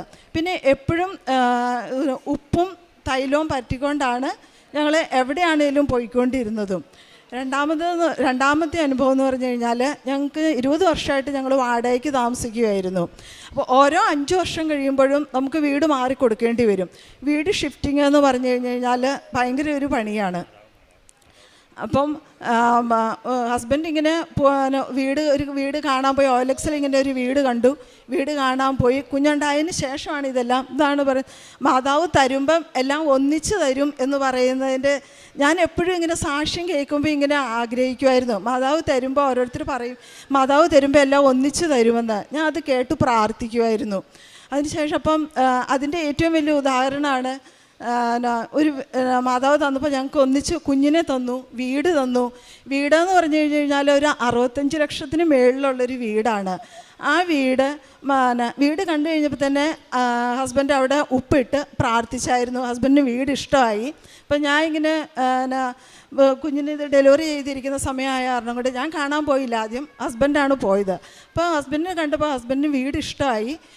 ഹസ്ബൻഡ് ഉപ്പിട്ട് പ്രാർത്ഥിച്ച് വന്നിട്ട് എന്നോട് പറഞ്ഞു, ഞാനൊരു വീട് കണ്ടിട്ടുണ്ട്, പ്രാർത്ഥിച്ചിട്ടുണ്ട്, നമുക്ക് കിട്ടാനുള്ളതാണെങ്കിൽ കിട്ടും എന്ന് പറഞ്ഞു. മാതാവ് നമുക്ക് തരാനുള്ളതാണെങ്കിൽ തരുമെന്ന് പറഞ്ഞു. അതായത് ആ വീടെന്ന് പറഞ്ഞു കഴിഞ്ഞാൽ ഒരു 65 ലക്ഷത്തിന് മേളിൽ വീടുണ്ട്. അതിൻ്റെ വില കോസ്റ്റ് എന്ന് പറയുന്നത്. അപ്പോൾ അത് ഞങ്ങൾക്ക് മാതാവ് ബ്രോക്കറിലൂടെ ഇടപെട്ട് ഞങ്ങൾക്കത് വെറും ഒരു 41 ലക്ഷം രൂപയ്ക്ക് ആ വീട് ഞങ്ങൾക്ക് തന്നു. അതായത് ഞങ്ങൾക്ക് ആ വീട് ഉറപ്പിച്ചതിന് ശേഷം ആ വീട് ഓണർക്ക് ഒരു ചെറിയൊരു ചാഞ്ചാട്ടം ഉണ്ടായിരുന്നു, വില കുറഞ്ഞു പോയല്ലോ എന്നുള്ളൊരു ഇതുണ്ടായിരുന്നു. പക്ഷേ മാതാവിൻ്റെ വലിയൊരു ഇടപെടലായിരുന്നു അത്. ആ ബ്രോക്കറിലൂടെയാണ് മാതാവ് ഞങ്ങൾക്ക് ഇടപെട്ട് ബ്രോക്കർ പറഞ്ഞു ഇത് കൈ കൊടുക്കുക, ഇത് ഉറപ്പിക്കുക എന്ന് പറഞ്ഞ് ആ ഓണറോട് പറഞ്ഞിങ്ങനെ ഉറപ്പിച്ച് ഞങ്ങൾക്ക് ഇങ്ങനെ ആ വീട് കിട്ടിയത്. മൂന്നാമത്തേന്ന് പറഞ്ഞു കഴിഞ്ഞാൽ ഞങ്ങൾ 2023 ഡിസംബർ 26-ാം തീയതി, അതൊരു ചൊവ്വാഴ്ചയായിരുന്നു. ഞങ്ങൾ വാഗമണിന് ഒരു ട്രിപ്പ് എല്ലാവരും കൂടി ഫാമിലി മെമ്പേഴ്സ് എല്ലാവരും കൂടി പോയതായിരുന്നു. അപ്പോൾ ഞങ്ങളുടെ കാറിൽ എൻ്റെ 2 ആങ്ങളമാരുടെ പിള്ളേർ, ചേച്ചിയുടെ 2 പിള്ളേർ എല്ലാവരും ഉണ്ടായിരുന്നു. അപ്പോൾ അതൊരു തിരിച്ചു വന്ന വഴിക്ക് കാഞ്ഞാറെന്ന് പറഞ്ഞ സമയത്ത് ഭയങ്കര ഇറക്കമാണ്. കാറിൻ്റെ ബ്രേക്ക് ഫെയിലായി. വണ്ടി ഭയങ്കരമായിട്ട് സ്പീഡിൽ മുന്നോട്ട് പോകുമായിരുന്നു. അപ്പം ഹസ്ബൻഡ് പിള്ളേരോട് പറഞ്ഞു പണി കിട്ടി പ്രാർത്ഥിച്ചു കേട്ടോ എന്ന് പറഞ്ഞു. പക്ഷെ പിള്ളേർക്കൊന്നും മനസ്സിലായില്ല, എന്താ പറഞ്ഞതെന്നൊന്നും മനസ്സിലായില്ല. അപ്പോൾ ഹസ്ബൻഡ് വളരെ ആത്മീയതയിൽ വളരുന്ന മനുഷ്യനാണ്. അപ്പോൾ അന്നേരം മീൻസ് എന്നെക്കാളും ഇതുണ്ട്. അപ്പം ഹസ്ബൻഡ് ഇത്രയും മനസ്സിൽ പ്രാർത്ഥിച്ചു. എനിക്ക് പിറ്റേ ദിവസം ബുധനാഴ്ചയാണ്, എനിക്ക് കൃപാസനത്തിൽ വരാനുള്ളതാണ് മാതാവേന്ന് ഇങ്ങനെ പറഞ്ഞ് പ്രാർത്ഥിച്ച്. അപ്പോൾ ഒരു വഴി കണ്ടു, ആ വഴിയിലോട്ട് കാർ അങ്ങോട്ട് പറന്ന് കയറുമായിരുന്നു ചെയ്തത്. അപ്പോൾ ഒന്ന് സ്ലിപ്പാകുമായിരുന്നെങ്കിൽ താഴെ വലിയൊരു കൊക്കയായിരുന്നു. ഞങ്ങൾ 4 ഫാമിലി മൊത്തം തകർന്നു പോയേനെ, ആരും അവശേഷിക്കില്ലായിരുന്നു. അപ്പോൾ അവിടെ കൂടി നിന്നവർ ഇങ്ങനെ വന്നവർ ചോദിച്ചു ആർക്ക് എന്താ പറ്റിയേ, ആരെങ്കിലും മരിച്ചോ? കാരണം ആ വളവിൽ ഞങ്ങളുടേതൊരു 9ാമത്തെ ആക്സിഡൻ്റ് ആയിരുന്നു. ആ ആക്സിഡൻറ്റിൽ അതുവരെ എല്ലാവർക്കും എന്തെങ്കിലുമൊക്കെ പറ്റിയിട്ടുണ്ട്. പക്ഷെ ഞങ്ങളുടെ വണ്ടിയിൽ മാതാവിൻ്റെ ഉപ്പും വെഞ്ചരിച്ച തൈലവും ഉണ്ടായിരുന്നു. മാതാവിൻ്റെ ആ ഇടപെടൽ കാരണം ആർക്കും ഒരു പോറൽ പോലും ഏൽക്കാതെ മാതാവ് ഞങ്ങളെ രക്ഷിച്ചു. ഇതാണ് കാറിൻ്റെ ഫോട്ടോ. ടയർ 4 മുകളിലോട്ടായിരുന്നു. വണ്ടിയുടെ ചില്ലൊക്കെ പോയി, വണ്ടി മൊത്തം പോയി. പക്ഷേ ആർക്കും ഒന്നും പറ്റിയില്ല എന്നുള്ളതാണ്. ഞങ്ങളെ രക്ഷിച്ചതിന് മാതാവിനോട് നന്ദി പറയുന്നു. ഞങ്ങൾക്ക് തീരാത്ത നന്ദിയും കടപ്പാടുമാണ് കൃപാസനം മാതാവിനോടുള്ളത്. ഞങ്ങളുടെ രൂപക്കൂട്ടിൽ തന്നെ മാതാവിനെ അത്രയേറെ ഇതോടുകൂടി ഈശോയുടെ സ്ഥാനത്തല്ല, ഈശോയുടെ സ്ഥാനം കഴിഞ്ഞ് ഞങ്ങൾ മാതാവിനൊരു സ്ഥാനം കൊടുത്ത് ഇരുത്തിയേക്കുവാണ്. ഞങ്ങൾ പരിശുദ്ധ അമ്മയ്ക്കും ഈശോയ്ക്കും കോടാനുകോടി നന്ദി പറയുന്നു. ഞങ്ങളിവിടെ വന്ന് എനിക്ക് ഏറ്റവും ഉണ്ടായ അനുഭവം എന്ന് പറഞ്ഞു കഴിഞ്ഞാൽ ആത്മീയതയിൽ വളരുവാനുള്ള അനുഭവമാണ് എനിക്ക് വന്നിരിക്കുന്നത്. ഞാൻ വല്ലപ്പോഴും പള്ളിയിൽ പോകുന്ന ഒരു വ്യക്തിയായിരുന്നു. ഞായറാഴ്ചകളിലായാലും വർക്കിനിറങ്ങും. രാവിലത്തെ കുർബാന വൈകിട്ടത്തേക്കാക്കും, വൈകിട്ടത്തെ കുർബാന അടുത്ത ആഴ്ചത്തേക്കാക്കും. ഇതായിരുന്നു എൻ്റെ ശരിക്കുമുള്ള രീതി. പക്ഷേ ഇവിടെ വന്നു തുടങ്ങിയ ശേഷം കുർബാനയിലേക്ക് ശരിക്കും അടുക്കാനും എന്താണെന്ന് മനസ്സിലാക്കുവാനും അത് മാക്സിമം എല്ലാ ദിവസവും കുർബാനയിൽ പങ്കെടുക്കുവാനും ഉള്ള അനുഗ്രഹം ഈശോ എനിക്ക് തന്നു എന്ന് ഞാൻ പറയും. മാതാവിൻ്റെ മധ്യസ്ഥതയെ തന്നു എന്ന് ഞാൻ പറയും. അതോടുകൂടി കുമ്പസാരിക്കാൻ ഞാൻ ചെറുപ്പത്തിൽ കുറച്ച് പാപങ്ങൾ കേട്ട് പഠിച്ചു. അത് ഇങ്ങനെ റിപ്പീറ്റ് ചെയ്യുക അല്ലാതെ അതിനെക്കുറിച്ച് ചിന്തിക്കുകയോ മനസ്താപപ്പെടുകയോ ഒന്നും ചെയ്യാതെ കുമ്പസാരിച്ച് അച്ഛനോട് കുറച്ച് വാക്കുകൾ പറഞ്ഞ് കേൾപ്പിക്കുക എന്ന് മാത്രമായിരുന്നു എൻ്റെ കുമ്പസാരം. പക്ഷേ ഇവിടെ വന്ന് ഇവിടുത്തെ രീതികൾ മനസ്സിലാക്കി അച്ഛൻ്റെ ടോക്കുകൾ കേട്ട് സാക്ഷ്യങ്ങൾ കേട്ട് കഴിഞ്ഞപ്പോൾ എന്താണ് കുമ്പസാരം, എന്താണ് നമ്മുടെ ആ കൽപ്പനകളെക്കുറിച്ച് ചിന്തിക്കുകയും അത് ഭംഗിയായിട്ട് അതിലൂടെ ജീവിക്കാൻ ശ്രമിക്കുകയും എന്തെങ്കിലും പാകപ്പിഴകൾ വന്നു പോയിട്ടുണ്ടെങ്കിൽ അന്നേരം തന്നെ പോയി 2 ആഴ്ചയിലൊരിക്കൽ തന്നെ കുമ്പസാരിച്ച് ഈശോയുടെ അടുക്കുവാനും ആ സ്നേഹത്തിൽ വളരുവാനുള്ള കൃപ ദൈവം എനിക്ക് തന്നു. പിന്നീട് ഇവിടെ വന്നതിന് ഒരു മാസം കഴിഞ്ഞപ്പോൾ ഞാനിവിടെ അപേക്ഷ കൊടുത്ത് ദൈവത്തിൻ്റെ അനുഗ്രഹത്താൽ ഒരു പ്രേക്ഷിതനായിട്ട് ആഴ്ചയിൽ ഒരു ദിവസം ഈശോയ്ക്കും മാതാവിനും വേണ്ടി കൃപാസനത്തിലേക്ക് വന്ന് ഒരു പ്രേക്ഷിത പ്രവൃത്തിയായിട്ട് ഇവിടെ പറയുന്ന എന്ത് ജോലിയും ചെയ്യുവാൻ തയ്യാറായി വരാനുള്ള കൃപ ദൈവം തന്നു. ഇതൊക്കെയാണ് എനിക്കുണ്ടായ ഏറ്റവും കൂടുതലുണ്ടായ അനുഭവങ്ങൾ. ഇതിനെ ഓർത്ത് ദൈവത്തിനും പരിശുദ്ധ അമ്മയ്ക്കും ഞാൻ കോടാനുകോടി നന്ദി പറയുന്നു. കാരുണ്യപ്രവർത്തികളായിട്ട് വൃദ്ധസനത്തിൽ പോകുന്നുണ്ട്. പത്രമായാലും എല്ലാ മാസവും ഇവിടുന്ന് ഞാൻ മേടിക്കും. അത് കഴിഞ്ഞ് ഇവിടുന്ന് ട്രെയിനിൽ പോണ വഴിക്ക് തന്നെ ഓരോരുത്തർ കുറച്ച് കഴിയുമ്പോൾ ആൾക്കാർ വന്ന് കൂട്ടം നല്ലൊരു ജനമായി കഴിയുമ്പോൾ അവരോട് ഓരോരുത്തരോടും വ്യക്തമാക്കി പറഞ്ഞതിന് ശേഷം മാത്രമേ ഞാൻ കൊടുക്കുകയുള്ളൂ. കാരണം എൻ്റെ അനുഭവത്തിൽ എന്ന് പറഞ്ഞു കഴിഞ്ഞാൽ നമ്മൾ പോണ വഴികളിൽ വരെ പത്രം കിട്ടിയിട്ടുണ്ട്. ഓരോ ബസ് സ്റ്റോപ്പിൽ വരെ എനിക്ക് അവിടെ നിന്ന് പത്രം കിട്ടിയിട്ടുണ്ട്. അവിടെ ആൾക്കാർക്ക് പറയാതെ കൊടുത്താലുള്ള പ്രശ്നം എന്ന് വെച്ച് കഴിഞ്ഞാൽ അവരെന്തെങ്കിലും ഒരു നോട്ടീസാണെന്നോർത്ത് ഇത് മേടിക്കും, കുറച്ച് നേരം ഒന്ന് മറിച്ച് നോക്കും, അത് കഴിഞ്ഞ് അവിടെ തന്നെ ഇടും ചിലപ്പം ചില ആൾക്കാർ. പക്ഷേ കൃപാസനത്തെക്കുറിച്ച് പറഞ്ഞു കൊടുക്കണമെന്നാണ് ഞാൻ പറയുള്ളൂ. കാരണം വെച്ച് കഴിഞ്ഞാൽ ഇത് പറഞ്ഞു കൊടുത്താൽ എന്നാൽ മാത്രമാണ് ആവശ്യക്കാരുടെ കയ്യിലെത്തുകയുള്ളൂ നമ്മുടെ പത്രം. അതാണ് എൻ്റെ അനുഭവങ്ങൾ. ഈശോയ്ക്കും പരിശുദ്ധ അമ്മയ്ക്കും കോടാനുകോടി നന്ദി പറയുന്നു. 127 സങ്കീർത്തനം 3 തിരുവചനം. തൻ്റെ പ്രിയപ്പെട്ടവർ ഉറങ്ങുമ്പോൾ കർത്താവ് അവർക്ക് വേണ്ടത് നൽകുന്നു. കർത്താവിൻ്റെ ദാനമാണ് മക്കൾ, ഉദരഫലം ഒരു സമ്മാനവും. മിനിയും ജോജോയും അവർക്ക് ലഭിച്ച വലിയ അനുഗ്രഹങ്ങൾക്ക് നന്ദി പറയാനാണ് പ്രത്യക്ഷീകരണ സാക്ഷ്യം ഇവിടെ ഏറ്റുപറയുന്നത്. ജോജോയ്ക്കും മിനിക്കും വളരെ സന്തോഷത്തോടുകൂടി വളരെ ആത്മാർത്ഥമായി നന്ദി പറയാനും സാക്ഷ്യം പറയാനുള്ള വലിയ കൃപ നൽകിയിരിക്കുന്നതിന് കാരണം ഇവർക്ക് വലിയ ആസ്തിയുണ്ട് എന്നുള്ളതാണ്. ജോസഫ് അച്ഛൻ നമ്മെ എപ്പോഴും ഓർമ്മിപ്പിക്കുന്നത് നിങ്ങളുടെ ആസ്തി എന്താണ്, നിങ്ങളുടെ ആധ്യാത്മിക ആസ്തി, നിങ്ങളുടെ സ്റ്റോറിങ് എന്താണെന്നാണ് അച്ഛൻ എപ്പോഴും നമ്മോട് ചോദിക്കാറുള്ളത്. ഈശോയ്ക്ക് വിശന്നപ്പോഴും ദാഹിച്ചപ്പോഴും ഈശോയെ നഗ്നനായി കണ്ടപ്പോഴും അവിടുത്തെ പരദേശിയായി കണ്ടപ്പോഴും അവിടുന്ന് കാരാഗ്രഹത്തിലായിരുന്നപ്പോഴും നീ എന്തു ചെയ്തു എന്ന ചോദ്യത്തിന് വളരെ കൃത്യമായി കുടുംബം ഉത്തരം നൽകുന്നവരാണ്. Not by merit but by grace എന്ന അടിസ്ഥാനത്തിലാണ് ഇവർക്ക് ഈ കുഞ്ഞിനെ ലഭിച്ചിരിക്കുന്നതെന്ന് നമുക്ക് മനസ്സിലാക്കാം. കാരണം വളരെ വലിയ ഒരു കാത്തിരിപ്പിൻ്റെ ഫലമായി വാഗ്ദാനങ്ങൾ വിശ്വസ്തനായ ദൈവത്തെ വിശ്വസിച്ചുകൊണ്ട് വിശ്വസ്തയോടെ പ്രാർത്ഥിക്കുകയും അന്വേഷിക്കുകയും സ്നേഹിക്കുകയും ചെയ്തതിൻ്റെ ഫലമായി ഇവർക്ക് 20 വർഷത്തിന് ശേഷമുണ്ടായ ഒരു ഓമന കുഞ്ഞാണ് ഇവരുടെ കയ്യിലിരിക്കുന്നത്. അതിൻ്റേതായ എല്ലാ പരിശുദ്ധ അമ്മയുടെ സാമീപ്യവും സുഗന്ധാഭിഷേകത്തിലൂടെ അവർക്ക് നൽകുന്നുണ്ടായിരുന്നു. സങ്കടപ്പെടേണ്ട, ഞാൻ നിങ്ങളോട് കൂടെയുണ്ട്, നിങ്ങളോടുകൂടെ സഞ്ചരിക്കുന്ന അമ്മയാണ് ഞാൻ. അതുപോലെ തന്നെ കുഞ്ഞുണ്ടാകുന്നതിന് മുൻപ് ജോജോയ്ക്ക് പരിശുദ്ധ അമ്മ തന്നെ സ്വപ്നത്തിലൂടെ ഒരു ദർശനം നൽകി കുഞ്ഞുണ്ടാകുന്നതിനുള്ള എല്ലാ മുന്നറിയിപ്പുകളും നൽകുകയുണ്ടായി. ഇവരുടെ നമുക്കറിയാം, ഈശോയെക്കുറിച്ച് അന്വേഷിക്കുകയും അവിടത്തേക്ക് വലിയ പ്രഥമ സ്ഥാനം നൽകുകയും ചെയ്യുമ്പോഴാണ് നമ്മുടെ ബാക്കി കാര്യങ്ങളെല്ലാം, നമ്മുടെ ഭൗതികമായ എല്ലാ കാര്യങ്ങളും നടക്കുന്നത്. മിനി പറയുകയുണ്ടായി, 65 ലക്ഷത്തിൻ്റെ ഒരു വീട് അവർ പോയി കണ്ടപ്പോൾ അതിനുള്ള വരുമാനാസ്തി ഞങ്ങൾക്കില്ല എന്ന് പരിശുദ്ധ അമ്മയോട് പറയുകയും പക്ഷേ ആ വീട് ആഗ്രഹിക്കുകയും ചെയ്തപ്പോൾ പരിശുദ്ധ അമ്മ തന്നെ വളരെ ചുരുങ്ങിയ സമയച്ചുരുക്കത്തിൽ വളരെ കുറച്ച് പൈസയ്ക്ക് തന്നെ അവർക്ക് വലിയ വീട് ജോജോ ആ വീട് കാണിക്കുകയുണ്ടായി. ആ വീട് കണ്ടു കഴിഞ്ഞാൽ നമുക്ക് തോന്നും ഇത് 65 ലക്ഷത്തിന് പോലും അതിന് അപ്പുറം ഒരു വലിയ ബിഗ് എമൗണ്ടും വേണ്ടി വരുന്ന ഒരു വീടാണ്. പരിശുദ്ധ അമ്മ നമുക്ക് നൽകുന്നത് ഒട്ടും ചെറുതല്ല. എന്തു തന്നെ ചോദിച്ചാലും ജോസഫ് അച്ഛൻ പറയുന്നത് പോലെ നിങ്ങൾ വലിയ കാര്യങ്ങൾ ആഗ്രഹിക്കുകയും വലിയ കാര്യങ്ങൾ ചോദിക്കുകയോ ചെയ്യുമ്പോൾ നമുക്ക് ഈശോയ്ക്ക് കൊടുക്കാനുള്ളത് വലിയ കാര്യങ്ങളാണ്. അതുപോലെ തന്നെ ഇവരുടെ സംരക്ഷണത്തിൻ്റെ ഒരു അനുഭവം ഇവർ പങ്കുവച്ചു. നമ്മെ കാണിച്ചതാണ് 4 ടയറും അപ്സൈഡ് ഡൗണായി കിടക്കുന്ന ഒരു കാർ 120 കിലോമീറ്റർ വേഗതയിലാണ് ആ കാർ ചെന്ന് കമിഴ്ന്ന് വീണത്. പക്ഷേ ആർക്കും ഒന്നും തന്നെ ഒരു പോറൽ പോലും ഏൽക്കാതെ വാഹനം അല്പം കേടായെങ്കിലും പരിശുദ്ധ അമ്മയുടെ മാധ്യസ്ഥം ഇവരോട് കൂടെ ഉണ്ടായിരുന്നു. ഈശോ രക്ഷകനാണെന്ന് ഇവരുടെ ജീവിതത്തിൽ എപ്പോഴും തെളിയുന്ന ഒരു വലിയ അനുഭവം അവർക്കുണ്ടായി. ദൈവസ്നേഹവും ദൈവാനുഭവവും കൊണ്ട് നടക്കുന്ന ഈ കുടുംബത്തിനെ ഈശോ വളരെയധികം അനുഗ്രഹിച്ചിരിക്കുകയാണ്. ജോജോയ്ക്ക് ഒരു വലിയ ആസ്തിയുണ്ടെന്ന് പറയാൻ കാരണം ജോജോ ഇവിടുത്തെ ഒരു പ്രേക്ഷിതനാണ്.